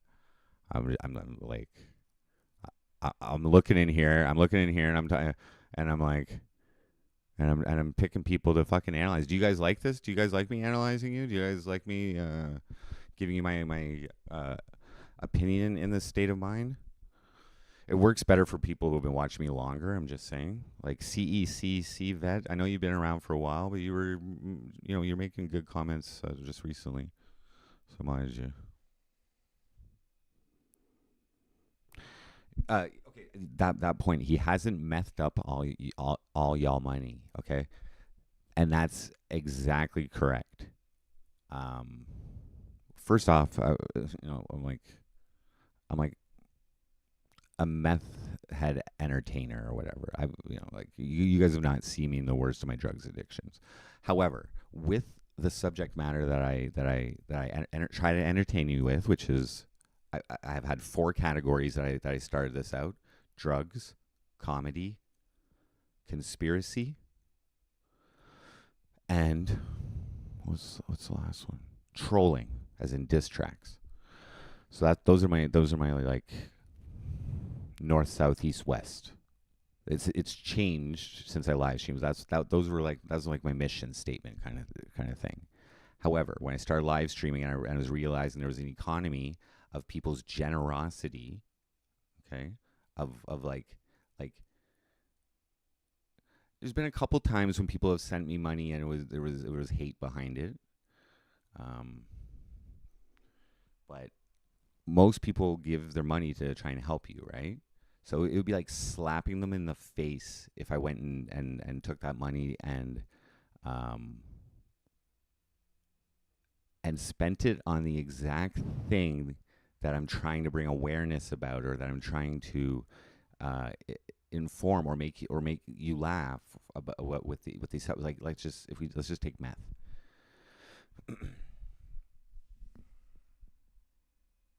That would be,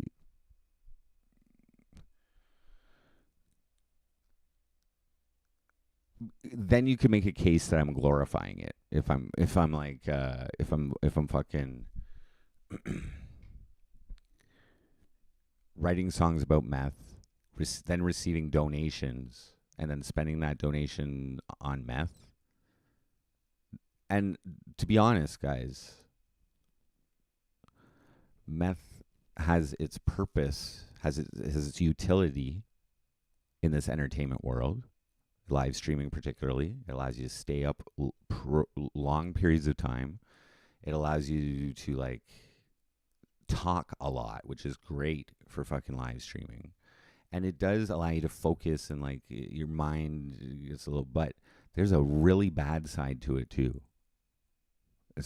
So like I've heard about some of the other streamers that are, I think like meth and Adderall and all that shit's like pretty popular with some of the other streamers right now. My advice is if any of them are doing it like all the time, like it's like, you know what I mean, like they're doing it like a prescription, you know what I mean? They should stop as soon as possible. And if they need it to stream, they should stop streaming and clean up a little bit, because meth will ruin you unless you take very small doses.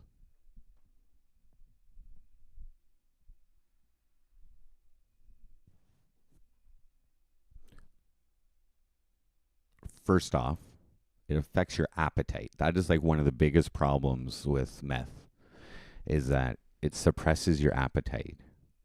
And nutrition is required for life. Okay, I actually do love life, guys. So I'm like I don't want to die. I don't want to die. Okay? So like I don't like abusing things that have the potential, like when I do meth or whatever, I do small bumps. When I do coke, I just do a little bit, man. Just get me up. Um, the second reason why meth is bad, okay, is because it reduces your amount of sleep. So it reduces your amount of nutrition, and it reduces your amount of sleep. Now, I didn't think this way when I was younger, but as I've gotten older, I really like sleeping for like a good 8 hours. Haven't even done that since I've been in Cornwall yet, but I really like it because it like heals you. It heals you and repairs you. And so you're like depriving yourself of like your daily chance to like regenerate and like the nutrition required to like generate. So what's going to happen is your health is going to deteriorate, and you're going to love it because of the happiness that's a serotonin and dopamine and all this shit, okay? It's a trap. It's a trap. But in moderation, in moderation, knowing what it's good for and knowing how it can hurt you and choosing the appropriate times to consume it. And I try and use it as a treat, some like a bender here and there. Like the last time I did shards was fucking at the start of the Ukrainian war. I bought a fucking 8 ball, and I said I wasn't gonna do it on stream, but I was gonna be lit for like a week, and I was not gonna do it for a long time, and that happened. And just this week, as I come back to Meth City, Canada, Poverty City, Canada, you know, the home of MC Frosty, the home of I Like Meth, and the meth found me, and I had the choice: do I not do it, or do I do it? The reason I did it is because I already cried myself out. My sadness was already out there. Okay? Secondly, the viewers and views are coming up. Okay? And I already know the value in meth entertainment. Okay? I'm an expert in meth entertainment. It's just, I can't do it all the time. It's not good for you. So, viewers are coming back. I showed you guys MC Frosty crying. New experience for you. Peeked in on the drama. I say this is going to serve as a tool to entertain you guys and talk shit. We achieve record viewers. However, I've not gotten a lot of sleep. Okay? And I need sleep so that I have a clear head. I can't be coming down. Like it takes a couple days to get that come down feeling away too. I can't do the IRL that I have planned, where I'm going to be going around. I don't want to be walking around Cornwall, Ontario, loopy, junked out, and giving that impression to people. I want to be well rested, well spoken. Pretty much the opposite of what everybody thinks of me. And I want to genuinely find out if people recognize me.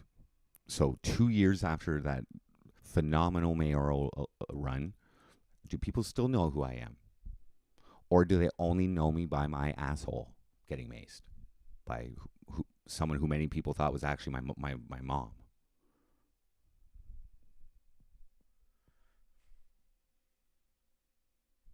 And also, when I tell them I'm back in the city, that I left and I came back, and you should know that I'm back because I'm here for you, and I tried to represent you. I tried to lead Cornwall into prosperity for once. I tried to replace those horrible local police service, which are corrupt, not all of them, but who corrupted me, couldn't even find a missing person, who violate my fundamental freedom of expression. I tried to replace them with a cheaper alternative and higher quality police force. That was for the people. That was so they don't have to experience what I experienced, getting beat up by my sister, and cops just laughing at me, favoring the other government worker. Corruption in Cornwall is what I'm against, okay? Now, methamphetamine is really good for talking shit, guys, and just like I just did. Were you guys following me? There he is, Flat Ronnie. Hey, I enjoyed our little bit banter last night. I hope you didn't take it too seriously, but you're back. I was saying earlier that you won because you got banned. It's really insignificant. But anyway, hope you're having a good day. Having a hard time following you? Me? I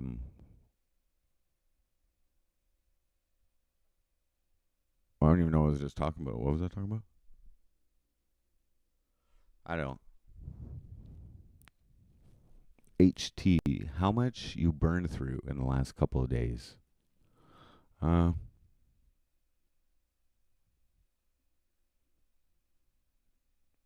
much. Maybe like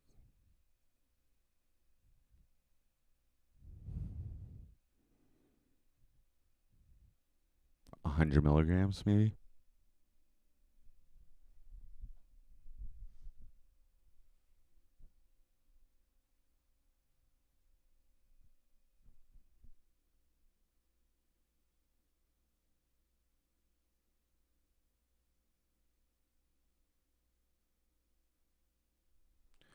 Um, no. What I was doing is I was kind of just like reacting to like what the trolls were saying, and I was like, just giving my opinion on them, like just letting them know, like I was letting faithless follower know that like I see their trolls, like they're what they say, and I was like just commenting on how they're like an indirect troll. They don't go for your jugular like Flat Ronnie does. They're like they use like implying things and like asking questions and like, but I mean it's not malicious. It's not malicious. They're often quite funny, and they often get me. They often get me with their trolls, unlike Flat Ronnie, because what faithless followers says is usually got a large element of truth in it. So, and those are the trolls that it's like that get you, that like that you can't really like defend. And I also respect Faithless Follower because um, their knowledge of like the MC Frosty show, like they're usually pretty good at like remembering stuff, and like if I like slip up, they love catching me. They love catching me in like contradictions. I think that's one of their favorite pastimes while watching the MC Frosty show. Class act, yes, yes, but still a troll though, Sonny. Right? Right?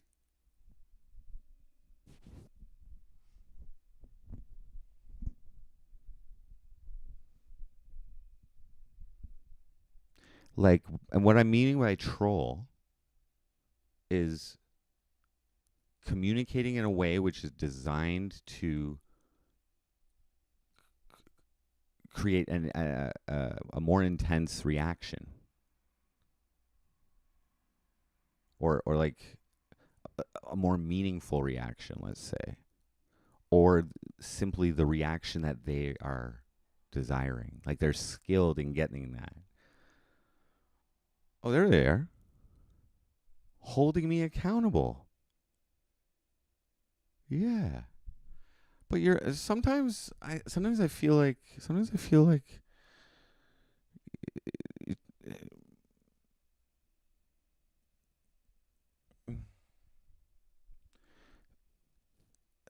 like I think being divisive.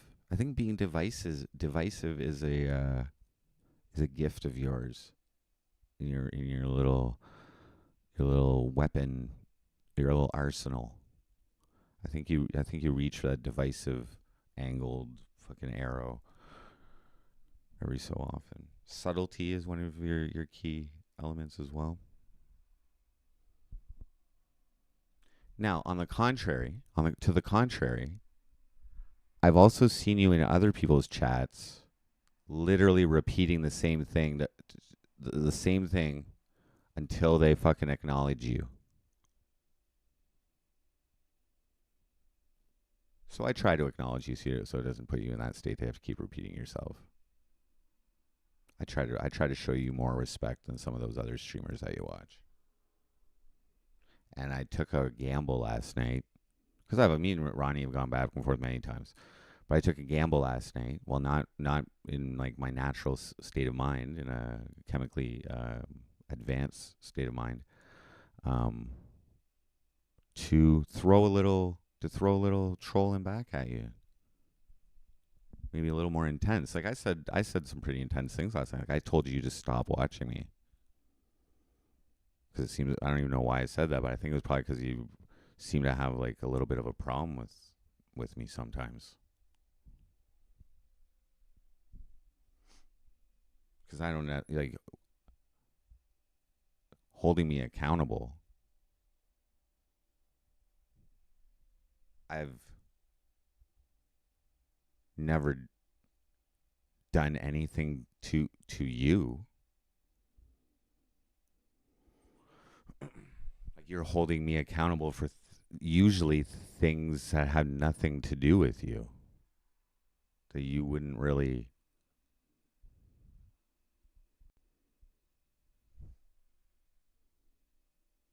So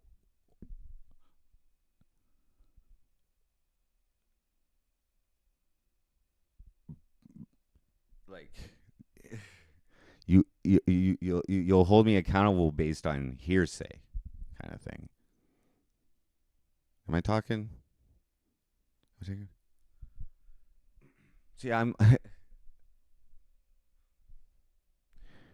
for me to want to like address guys. You longtime viewers who've been around either since day one or year 5 or whatever.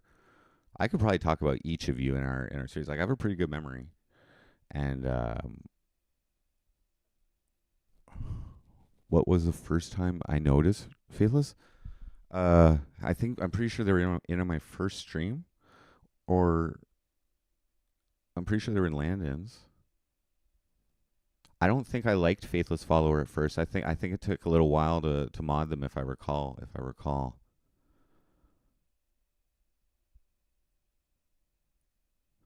Like, MC Frosty isn't supposed to be taken seriously, okay? Or literally, you know what I mean?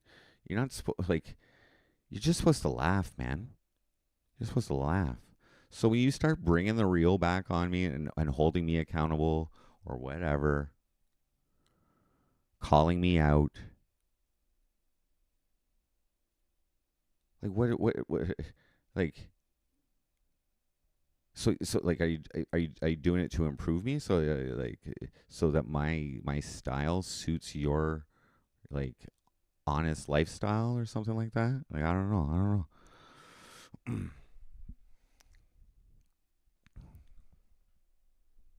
Or do you just like have a do you just happen to be someone who with a superiority complex, who just be like, yeah, I called him out, I called him out, I got him, I got him. He's like, do you have a list? You probably do have a list of every time you win against me too. You probably do.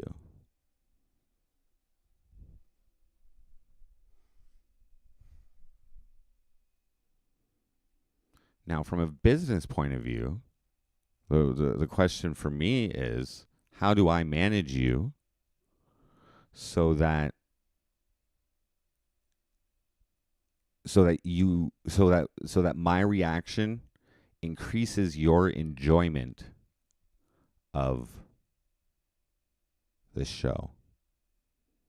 And you're a big fan of content, right? You're a big fan of content. So what I purposely did last night, while I was really mouthy but still not hateful, or I guys, it's really hard for me to hate any of you. It's really hard, no matter what you say. I'm only, the rule about mentioning kids and shit like that. I'm doing that just out of general appropriateness.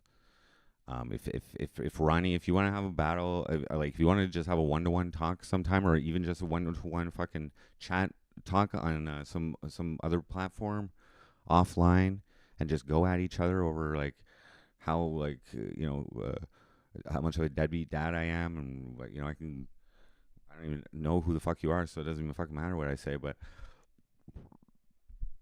let her out.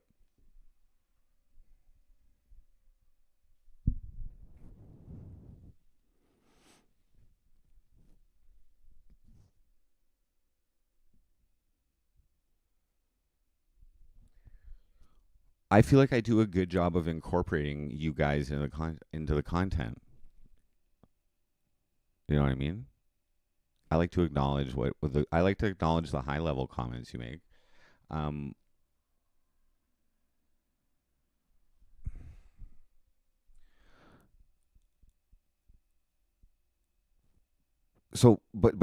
okay. Sunny says, I feel like your content is watching a lol cow getting high on his own farts. Okay, so you like weird animal videos, I'm guessing. Lol cow. Um,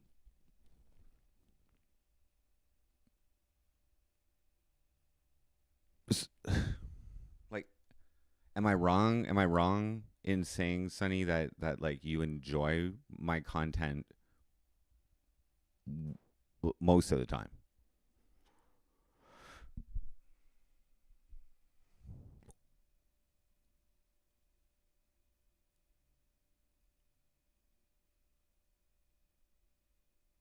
Because this is the thing, man. This is the thing, man.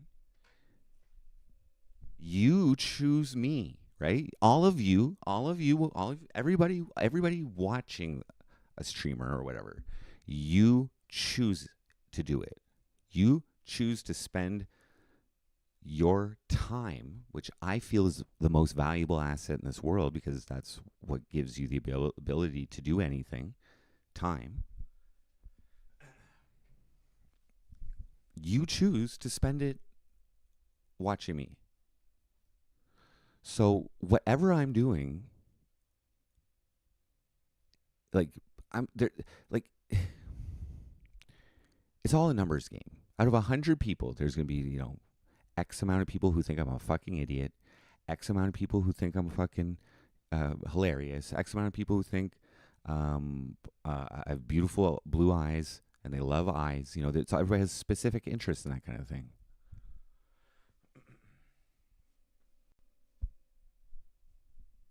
HT, what up? Cool. Don't know me. Nobody knows me. You know what I want you to know about me.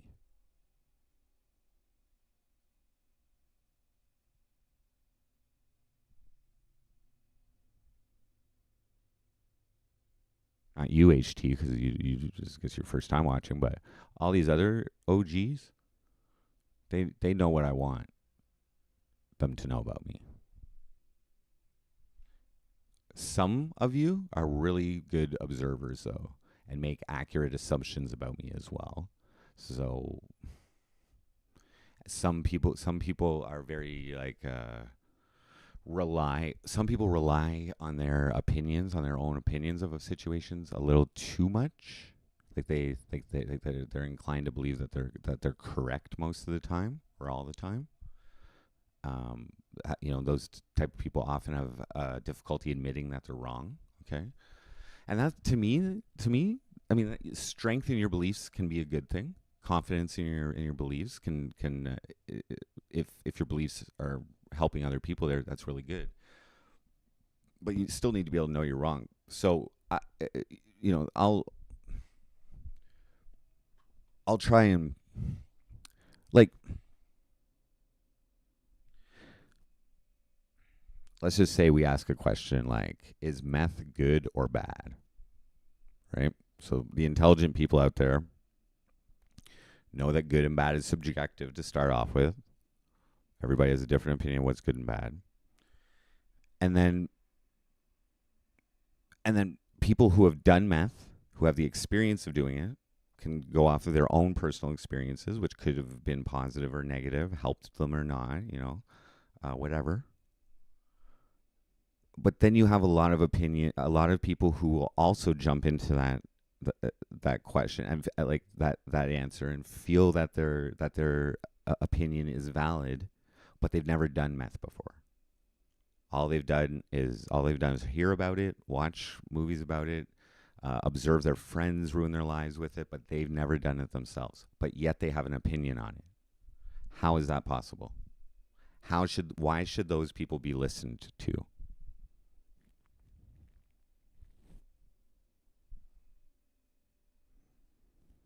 There's a lot of those people in chat. In every chat, not mine, not just mine. You guys are already like, you know what I mean, like coming in. You guys are coming in like wanting to hate me, I think, at the start wanting to dislike me. But I've won you over. I fucking won you guys over. I know I have.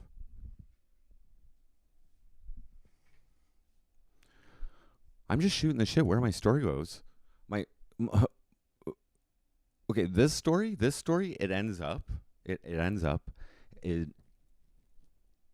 that right now, all of us, me, and 29 of you, we all love each other, guys. It's true. I have the most loving community on the internet. So I want to thank you, and I want you to thank me.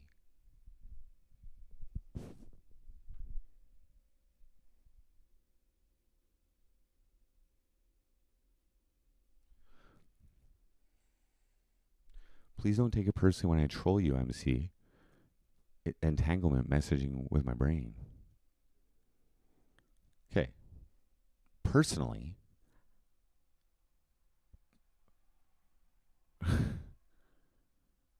so in order for me to take it personally, you would have to offend Jordan Pops. Okay? MC Frosty has been designed for you to troll and look down on, shit on. Like most Christians just straight up automatically hate me because of that. Baphomet. Drugs. They just automatically, they won't give me a chance. But there's also some very strong Christians who have adored me. Like, for instance, Grace Asher, very Christian, a cop. And she's like an OG MC Frosty viewer, you know what I mean? That's like, she's a good person. I know she's a good person.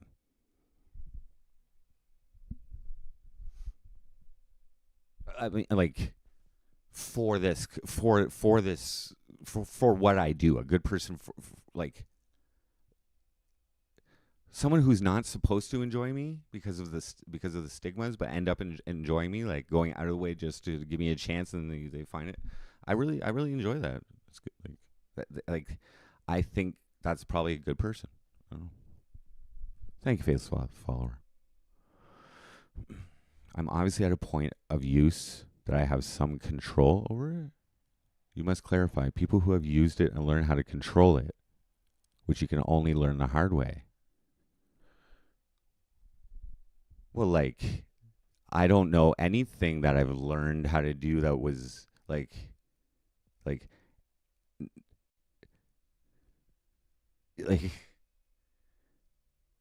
the harder something is to learn, usually, the higher skill set is required to do it, I guess. So, like, learning something difficult is really good. But yeah, man, I've hit rock bottom on drugs fucking many times. I'm not actually that much of a meth head. The song "I Like Meth" was not about me. It wasn't a diss track about me. It was a diss track. It was just part of a EP for a former band. Back pages. But I just happened to write my songs in the first person, as if I'm telling the story. But it wouldn't make sense for me to write songs about meth and fucking hookers and jerking off and my nuts and dick pics if I was like also trying to maintain, like, if I was like, fucking, where's my Gucci watch, or where's my Lambo or whatever, like, had all this style and fucking it doesn't work. So, like, do I write these songs? Like, how do I present them to people so that it becomes something believable, so that they'll give credibility to it, and then they can learn something from it, or they'll actually be willing to take from it, listen to it.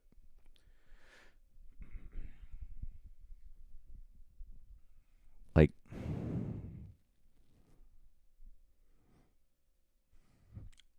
I clickbaited people with the song "I Like Meth," and I told a story about uh, I guess some anecdotes about drug usage, and then I break down and say, like, coming down. Everybody knows you come down off fucking meth, and it's hard usually, any type of stimulant. And then it's I hate meth. And that is the battle of meth addiction. So at the whole end of that song, it switches from an "I like meth" chorus hook, which is catchy as fuck, by the way. And that's an important aspect of that. Dance beat, catchy melody. Hey, I like meth. I've got hoes. I don't know. And fucking, it switches between that, because that is what happens. If you've ever, like, when I was going on some meth benders back when I was like in high school or something, I would go like 2 nights no sleep. Okay. And by the end of that, like when you're like right before going to crash on that third night, you feel like shit, man. You feel like shit. The first time I did meth, man, I didn't sleep for 3 days.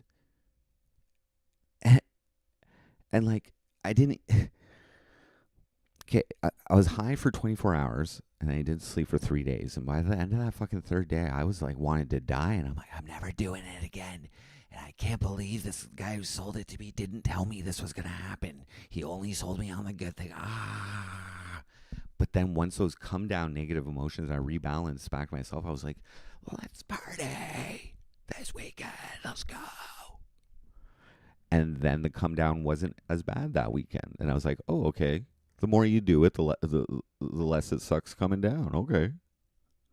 And then it becomes about managing your sleep schedule. I mean, it's a big, but by the end of it, I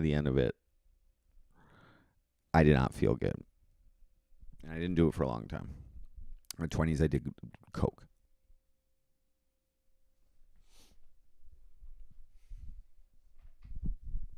What will the stream be about tomorrow? Well,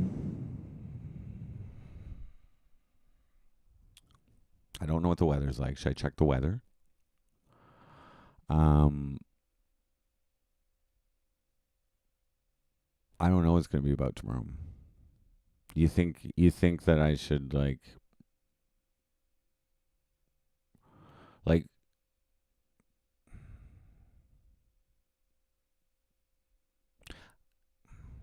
I don't even know if I'm going to stream tomorrow. First off, you're assuming that there's going to be a stream tomorrow.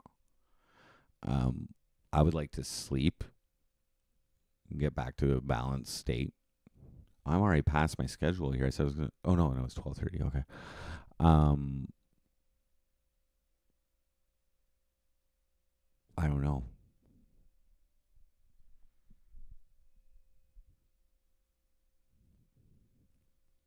Profound. All right. So I'm like, is that true or sarcasm or both?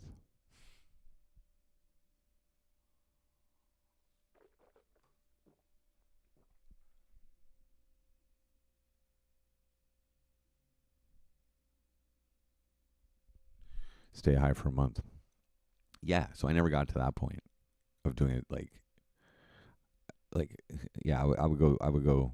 I think maybe the most I've stayed up 3 days straight, 4 days straight. I don't know.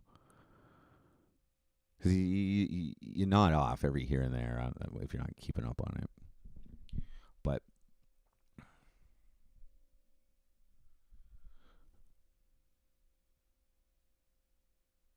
you're not supposed. Okay, you weren't. You were never supposed to look at what I was doing with MC Frosty, and then attract you to doing the things that I'm saying about. Like I said, I like meth. It's and like it had to do with the music video that I made for it as well at the time, which made me look like complete trash. Like my dishes weren't done in the video, and like I just left them there dirty. I wasn't lazy. I wanted to show like a lazy meth head stigma type thing. So like I don't think like one of my hopes is that people will see me like you know high as fuck rambling and be like, I never want to get like that. Or like I wrote song back pages, but I've also told my stories about escorts and sex workers, and over half of them, my dick didn't work properly. My dick didn't work properly for it. I couldn't perform because I was too fucked up. So I wasted money. So like, what I used to do is pay for an hour when I would buy a hooker. I've only paid for like 4 or 5 in my life or something like that. And so what I'm hoping is that I can save people money by letting them know you only really need half an hour. You only really need half an hour with a hooker, dude. Save your money.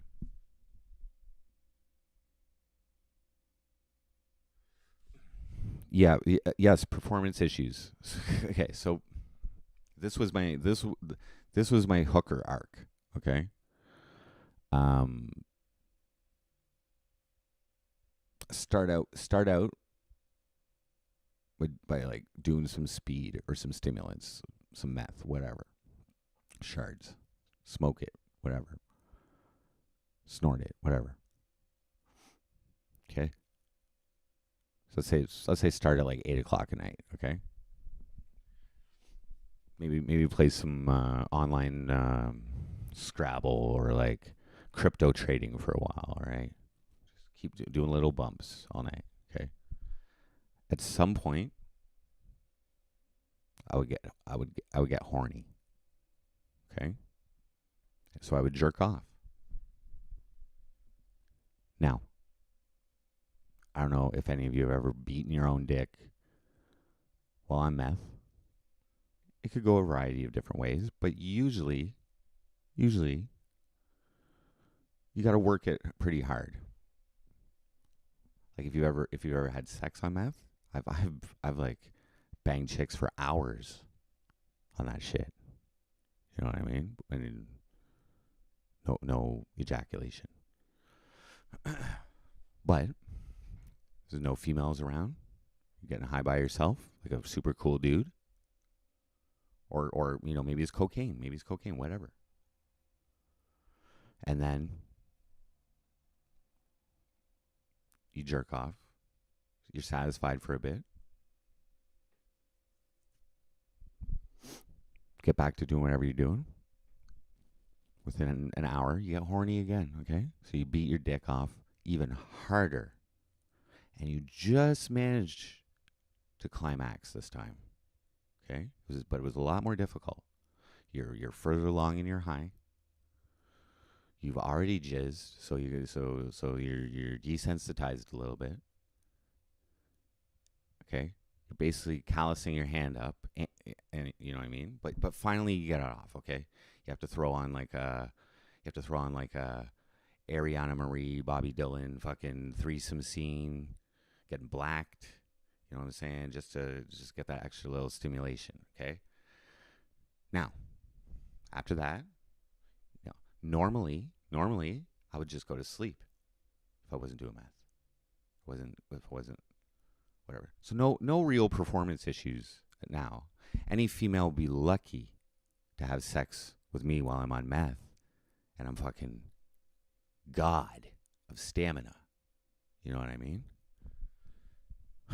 Now, you're still awake because you're on meth, okay? Or whatever stimulant you're on. You've beaten your dick off twice, okay? You get back to doing whatever you're doing. You start investigating the flat Earth, okay? You're really into it. You're focused. But then you see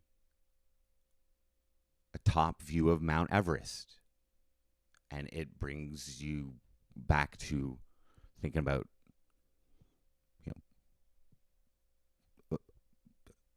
a dick or something. I don't know.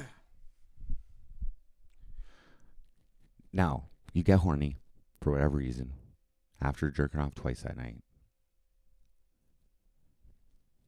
But this time,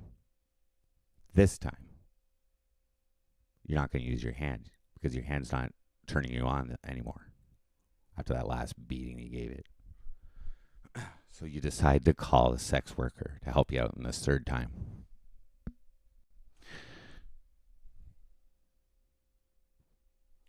Would your dick work, HT, under those circumstances? I don't think so. So that's, you meet up and you can't even get it up. It doesn't even work anymore. And if you do get it up, okay, she's got to put on a condom because they all put condoms on. And like, come on now. You actually expect me to orgasm with a fucking piece of fucking rubber plastic on my fucking dick? Like, after I beat it up twice? So you lose your erection right away, okay? Now, you've paid her in advance. Okay? So she doesn't give a fuck what happens here. Hookers are just faking it anyway. Like, they're just pretending to like you and pretending to go along with whatever the fuck you're doing, which is not intimacy. It's not attractive. That's not erotic. It's fucking horse shit. Especially when sex is supposed to be like meaningful and intimate and about sharing it with somebody and pleasing each other and that kind of. Well, she's basically there to please you and fake her own orgasms in the hopes that you're going to come quickly, but you can't even get it up because so.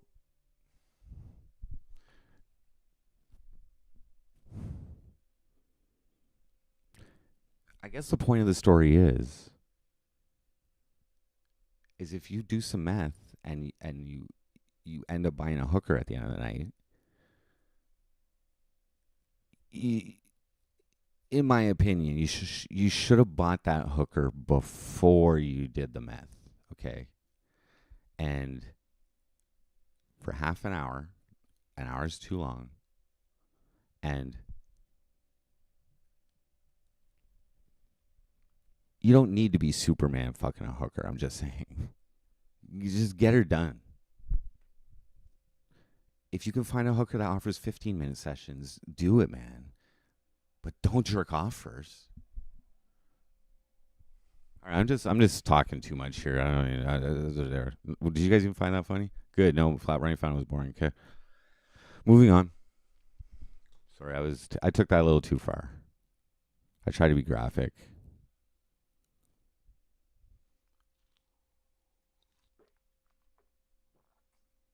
I was again just talking shit and kind of leaning on some experiences that I've had in the past. But yeah, no, I think the real reason that my dick doesn't work with hookers is just because it could be a sting operation. There's stress, there's you don't know, you're not in love with them. It's a business transaction. Basically, there's no intimacy. It's not whatever. And I can please myself just fine. But I've always gone to a sex worker while I'm fucked up on something. I'm never in my own natural state of mind. I'm always drunk, high, and horny.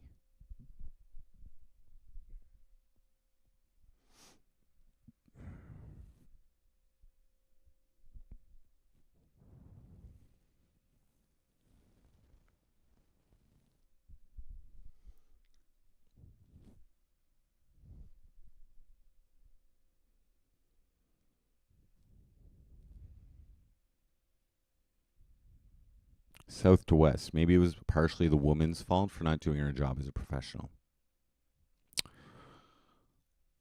Okay, so one time, I've told this story before, but this is an actual hilarious story. I'm going to tell this story. I'm not okay. I was trying to be funny there, but it was kind of starting to be stupid. Maybe I had 2 comments.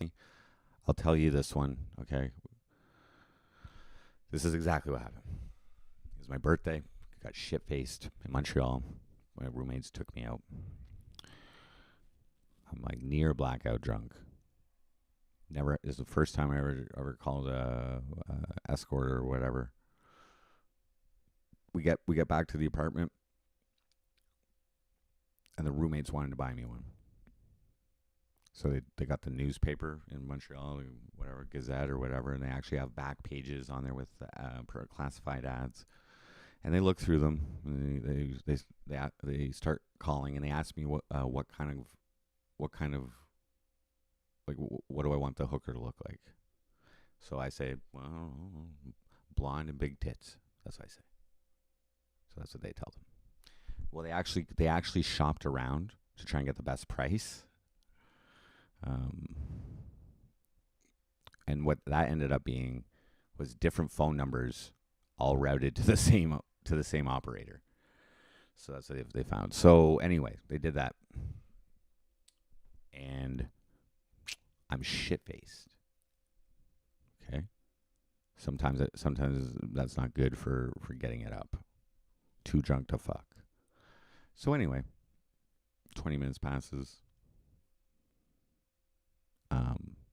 We were on the second floor. We left the front door unlocked. And she comes in with a dude. Not a pimp, but a bodyguard. And he asked for payment immediately. Okay.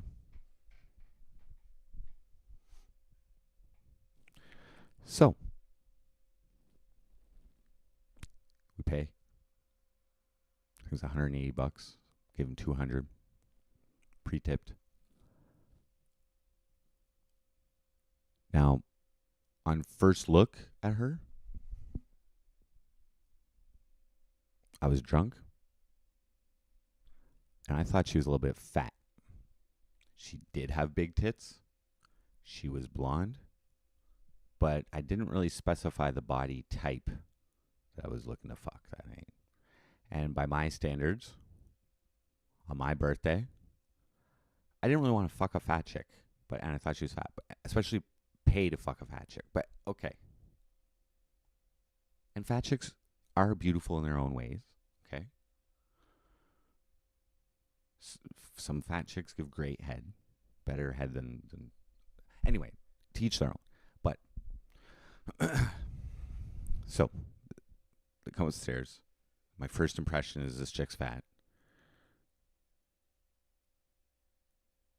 And then we walked towards my room. Now, at that exact moment, it was the middle of summer, very humid in Montreal, very hot. And my bedroom door had been ripped off.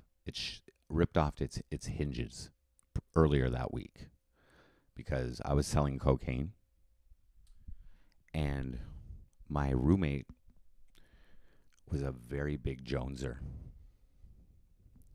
So sometimes he would harass me for cocaine, and he would pay for it, but sometimes he would want it at times that I didn't want to get up and give it to him. For instance, when I'm sleeping. So I learned to lock my door at night so that little sneak coke fiends wouldn't be sneaking in my room while I'm sleeping and getting my stash and, taking a little bit or whatever the case may be. So I locked my door. On this one particular night, this man knocked on the door in the middle of the night while I was sleeping, and I had a job as well. I had to get up early in the morning you would usually bring my cocaine to work with me as well, but I'm just irrelevant. However, that night he knocked, and I did not answer. And he kept knocking. And while it did wake me up, I did not answer. And it got louder and louder until he finally kicked my door off of its hinges for my cocaine. So we didn't fix that. When is my birthday coming up? And so back to the hooker, the escort, the fat hooker escort with blonde hair and big tits. We go into my room, super hot, maybe like 2 or 3 in the morning, like after the bar.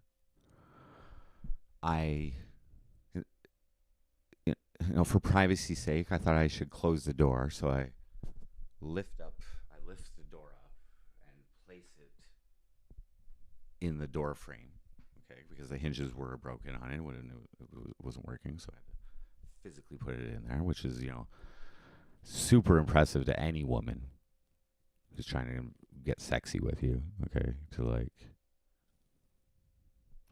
So, anyways, the door's closed, and it's getting hot. Everybody's getting sweaty. Now it's my first time, and super drunk. And how old would I have been there? Probably like 20, 22 maybe. No. Yeah, 23. Probably my 23rd birthday. And I would say by then I probably had sex with like 5 girls in my life.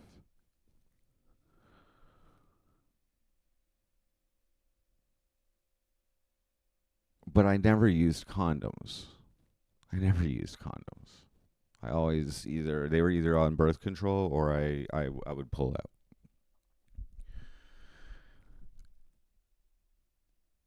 So this hooker fucking takes my pants off while I'm almost blackout drunk, and like starts like kind of playing with my dick, but it wasn't getting up. Okay, And then so finally started a little bit, waking up, a little bit of blood flowing.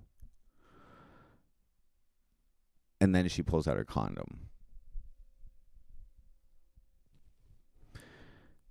Put it on. And she proceeds to give me head with a condom on, which I had never actually done before. Like, and it doesn't really feel that good.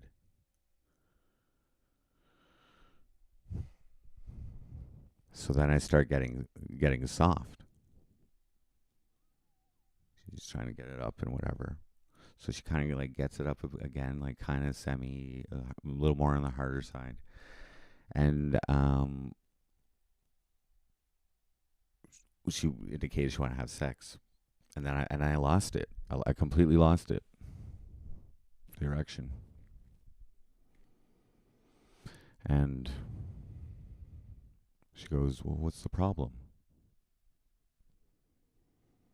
And I say, well, I guess I'm used to a little bit more intimacy. And she goes, what do you expect? I'm a fucking whore.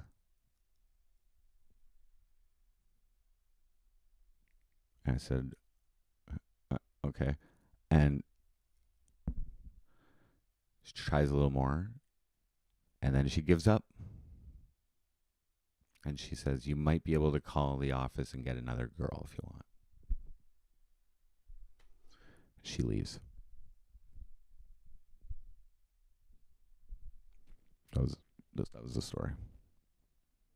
We didn't call another girl. Sean, what up?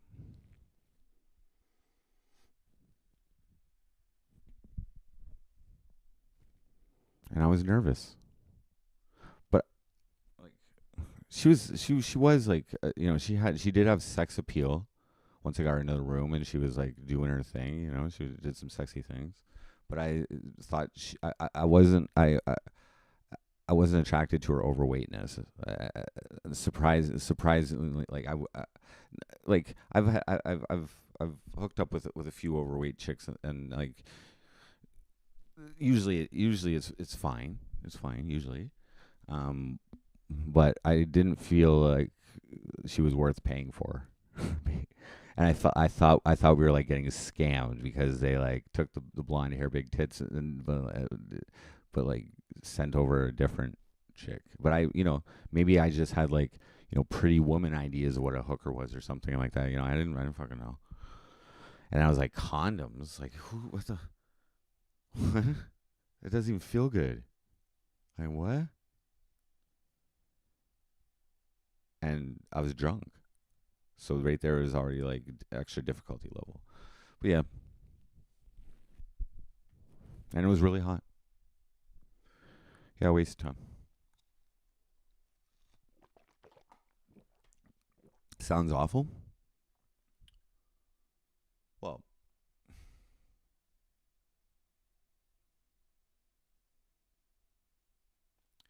like I was embarrassed that I couldn't get an erection. That was embarrassing.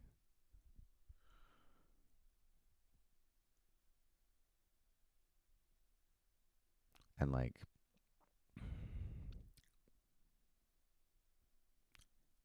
I expressed to her that basically, to paraphrase, I wasn't able to get it up because we weren't making love, basically. Oh shit. Anyway, some of you guys have heard that story before. I think I went into a little more detail. Thick, chubby girls have the best pussy. No, I was wrong to just generalize.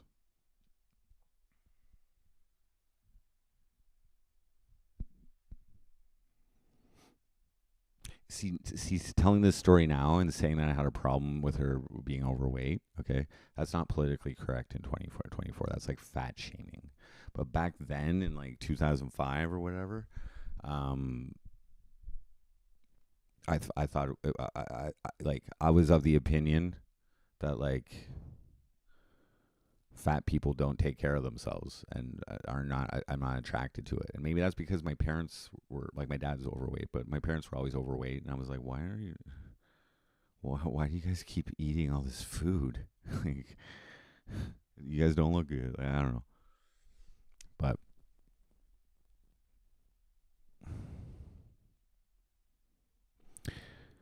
that wasn't the only time with hookers that I didn't maintain a hard dick.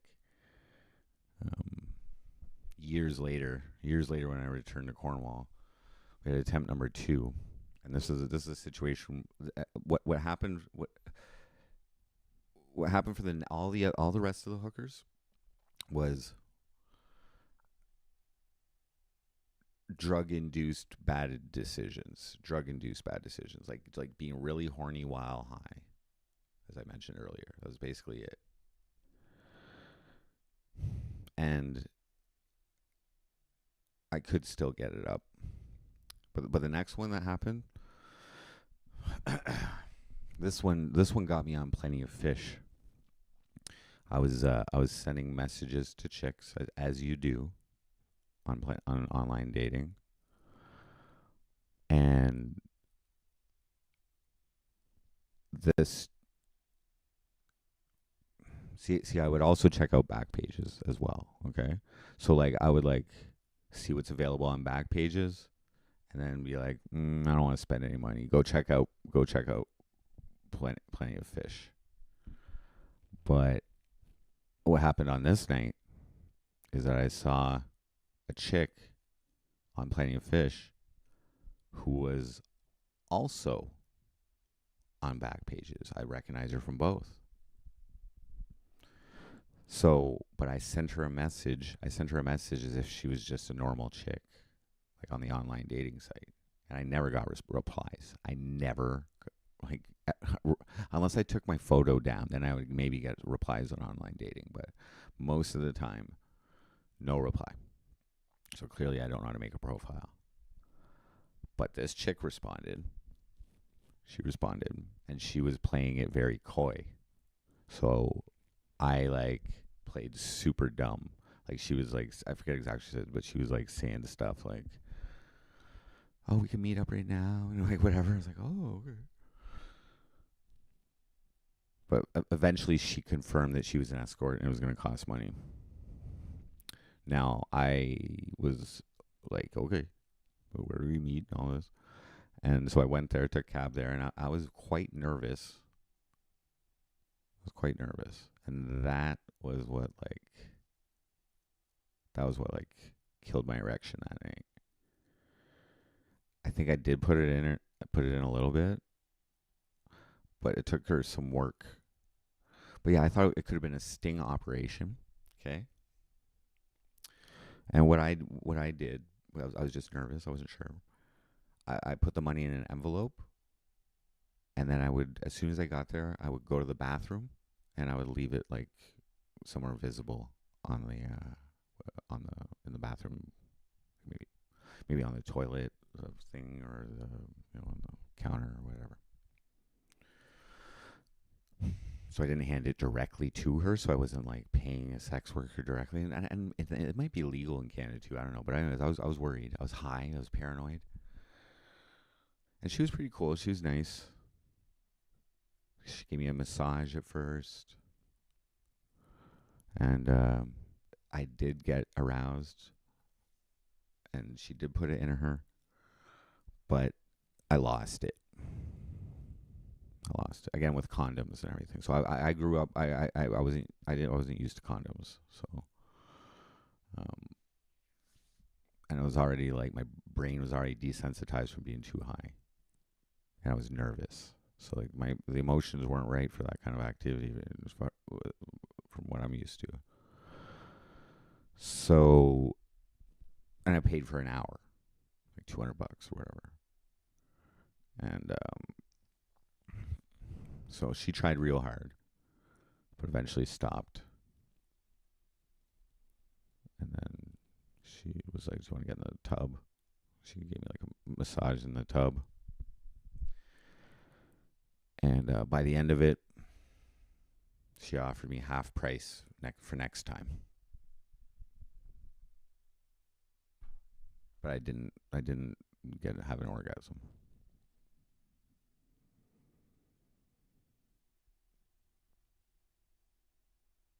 So I did take her up on her coupon eventually. Called her up again. But I only went for, I was sober, completely sober. Like I did it like right after work or something like that. And I only paid for half an hour. And I didn't insist on the 50% off on the half an hour. Anyway. And I completed the mission in like 10 minutes. So I got to chit chat with a hooker for 28 minutes after banging her. Yeah, these are my stories.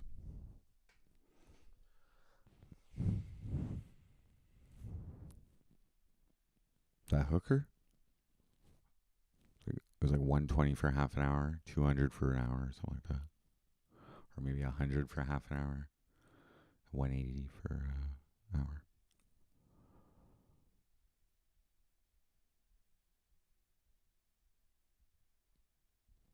And I had seen that chick after. She used to actually, she was from Ottawa or something, and would just come down to Ottawa, to Cornwall and work, post up in a hotel, and then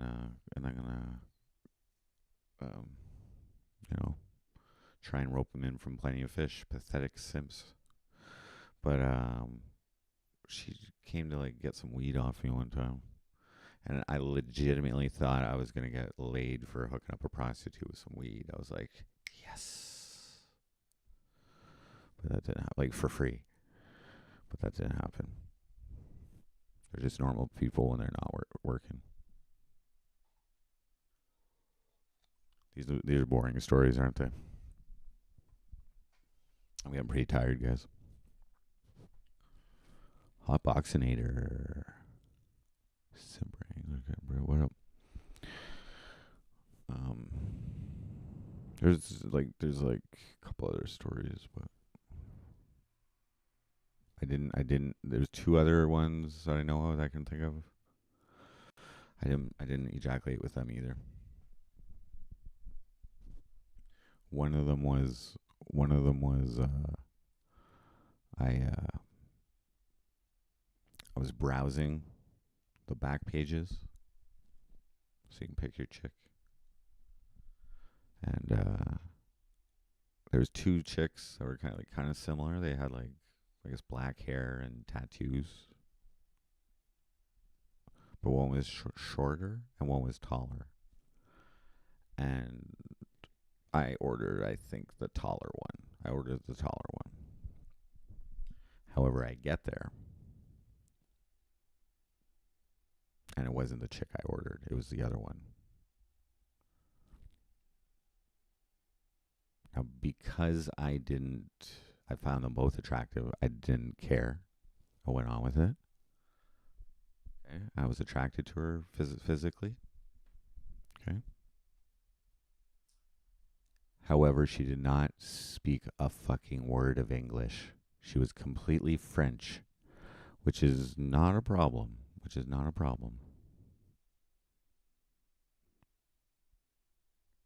I mean, like, it's not a problem in non-sexual situations. It was a problem there. So, like, I'm not fluent in French, but I can understand it, but I'm not fluent in it. So she was struggling to understand what I was saying, and I wasn't understanding fully what she was saying. But like, there was like attempted dirty talk, and there was like a language barrier basically going on. Okay, so like, instead of the dirty talk being sexy, It wasn't even comprehended, and it was like not even like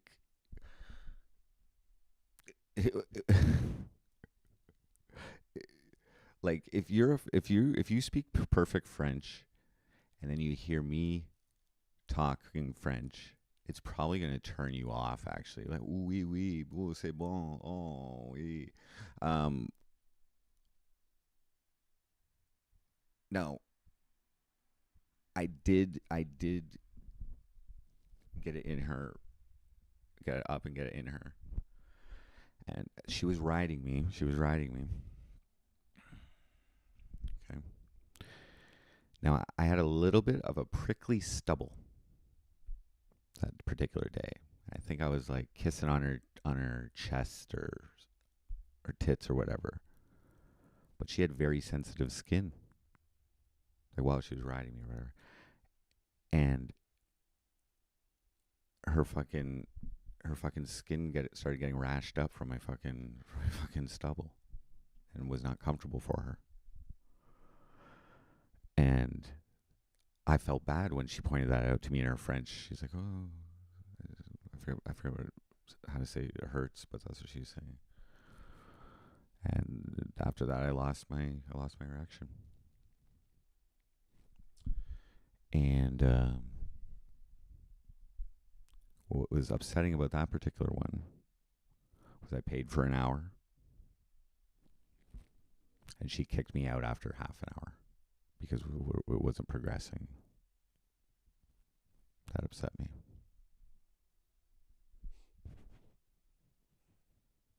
And it wasn't even the right chick that I ordered.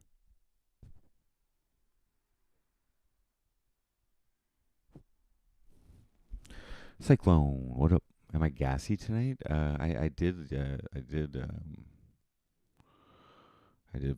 fart earlier. Yeah. She still speaks in squirt. Where am I staying? I'm in a hotel. I'm here now. Zut alors. All right, guys. I'm going to end the stream now after these dirty, dirty stories. I have to sleep. It's 1 o'clock now. I want to thank you guys for tuning in. Thank you very much for your support. I appreciate all of you.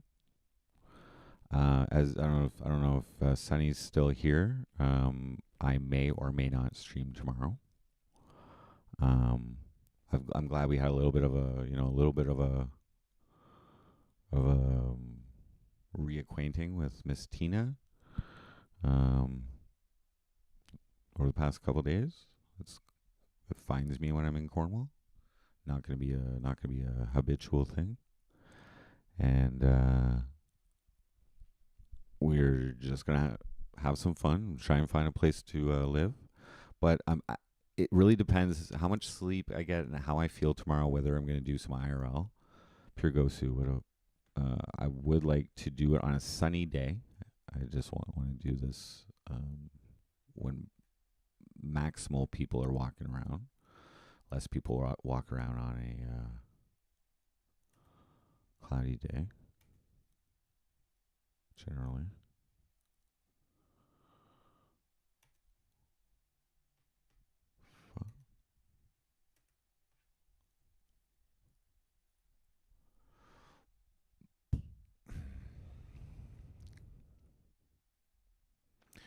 Yes, HTUs. Well, thank you for tuning in. Thank you for the subscription, Hotboxinator. Pure Gosu. Cornwall Lifer. I could keep talking if you're going to bring up new subjects when I'm trying to end the stream. Cornwall Lifer.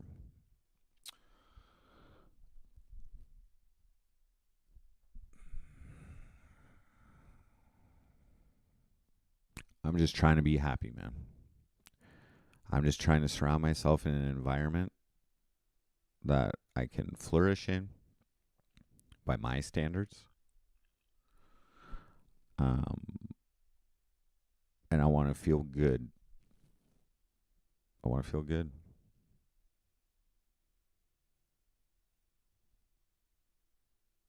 Cornwall has provided that for me, and even though it's a shitty fucking city,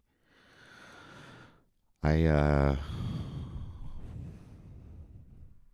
a rich history here, a deep tapestry of involvement in this city,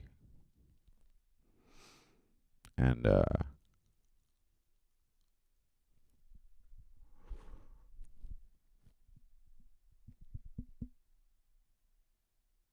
I have friends here. I have people that I love here. My daughter.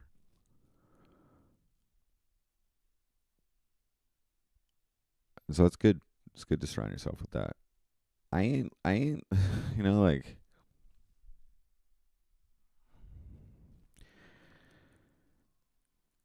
I'm not really looking for I mean, I just recently tried a new-ish experience, I guess, because it's been so long since I had a relationship, but um, that was kind of new.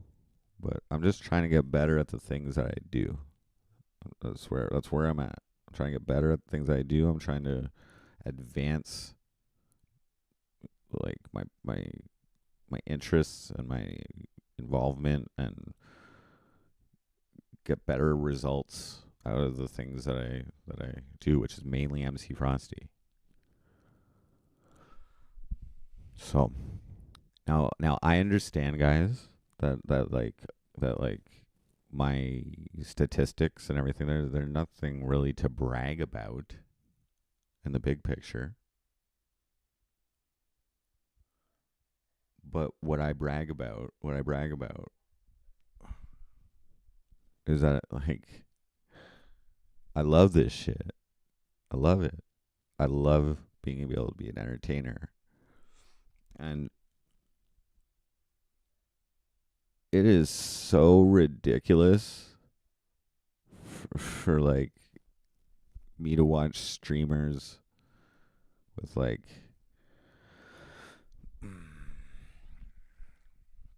misery. Streamers who are so obviously miserable. Wait, do you guys get the wait? I gotta. Do you guys get the impression that I'm miserable? I'm just curious. Oh, disregard my tears this weekend, but do you guys think I'm miserable?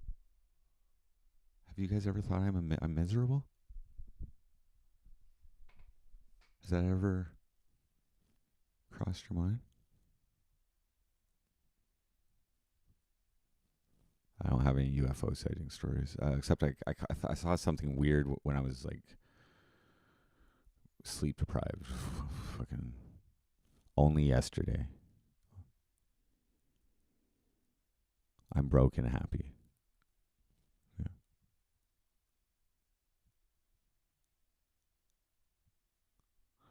That's good because I don't.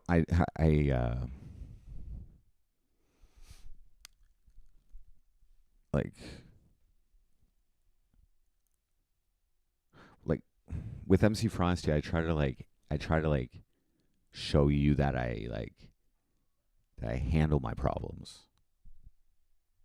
I don't cry over them. I handle them. My problems might be ridiculous. They might be ridiculous to some people,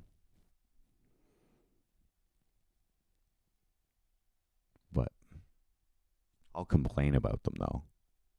I'll complain because you have to.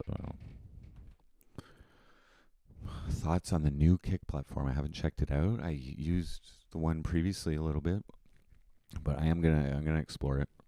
As far as the streamer goes, I might try and build that up. But I'm fucking tired, guys.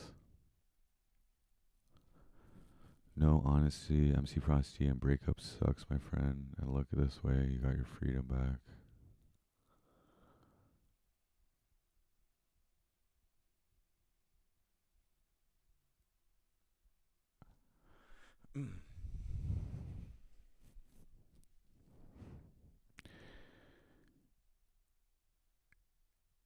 I got my freedom back.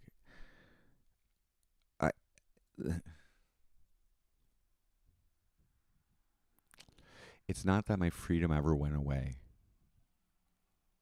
It's just that I tried to, um, I guess, change a little bit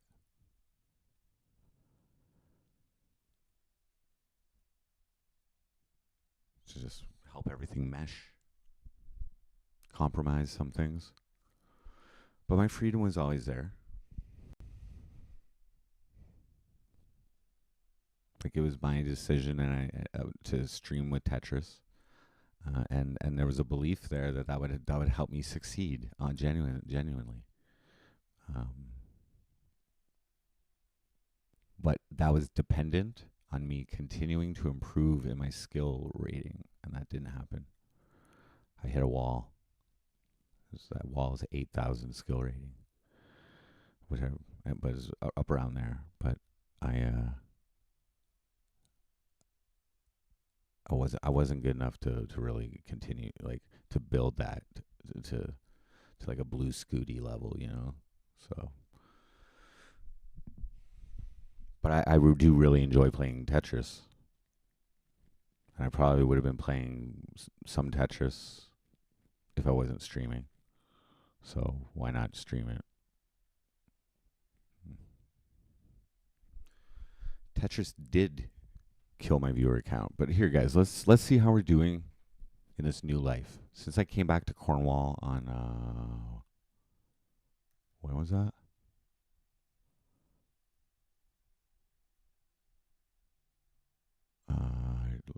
Saturday. One, two. Was it Saturday?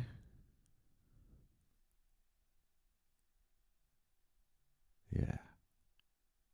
2 o'clock. Yeah, Saturday.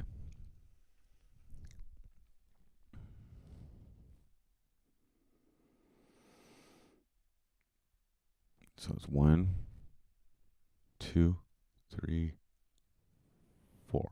Oh yeah, it's past midnight right now. Yeah, so we're today, not like, or Tuesday. That was my fourth day. So I'll just show you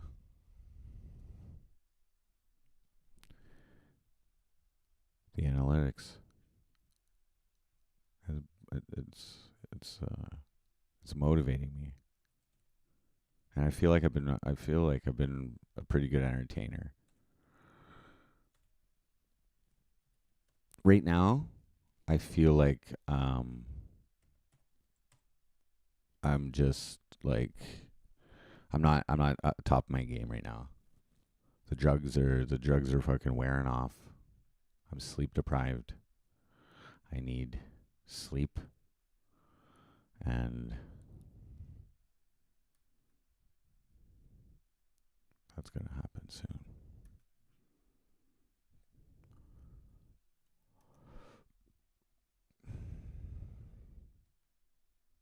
One second.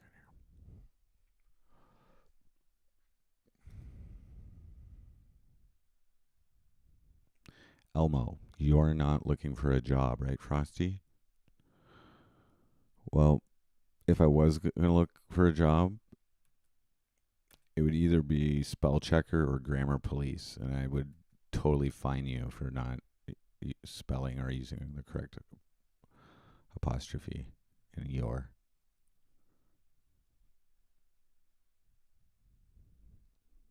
I have I'm self-employed. I'm self-employed. Right now, I'm looking for a place to live. That's my priority. I've been going one step at a time.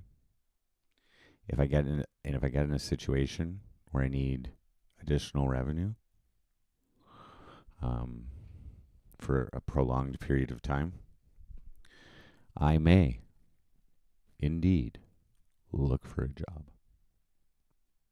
look for employment.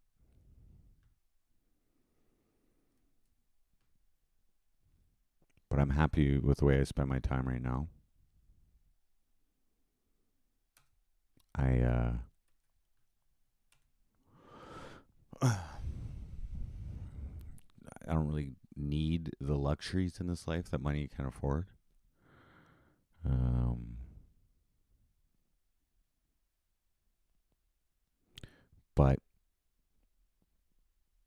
That's not all a job provides.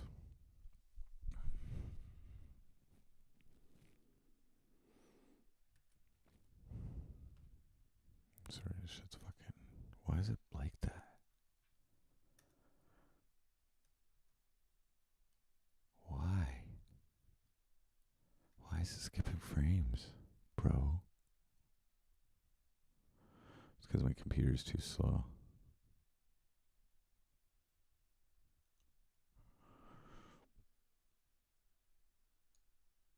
I just want to show you the analytics here. Sorry, before I bounce off and show you just how much I'm happy with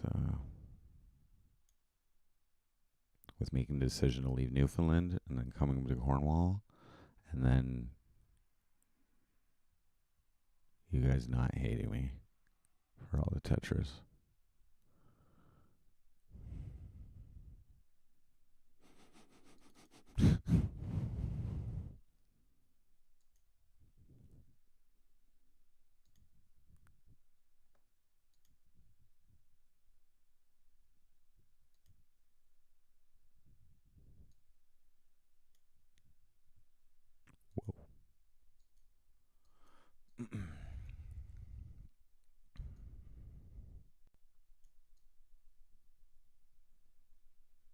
Why is it being like that?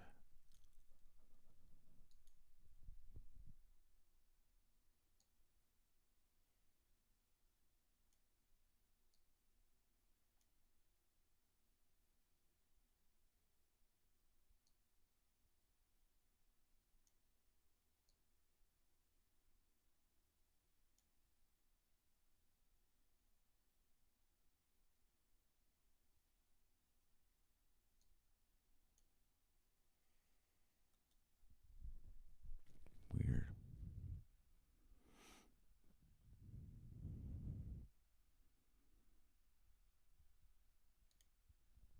Okay. So let's just take a look here.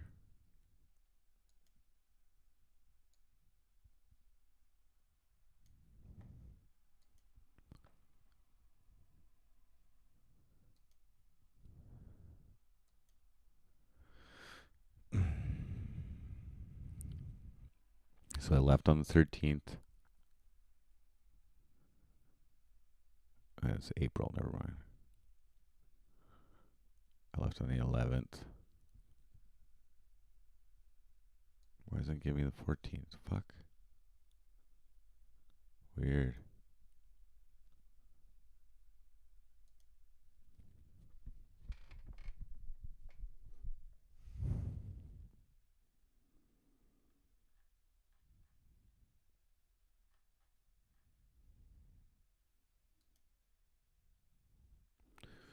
So yeah, that does make sense. So we've had 3,383 views. Whoa. In the last 48 hours.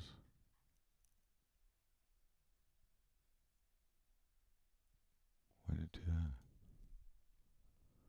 Audience? Yeah, right here. Last 48 hours, 3,382. I think we've had like at least 23 subscribers in the last like 2 days. So it's 58.91 in super chats, but I think there was some more yesterday or something. It's not covering yesterday. We had a stream here. 3-day homeless update. Yeah, this video has like 1,300 views or something. Just saying.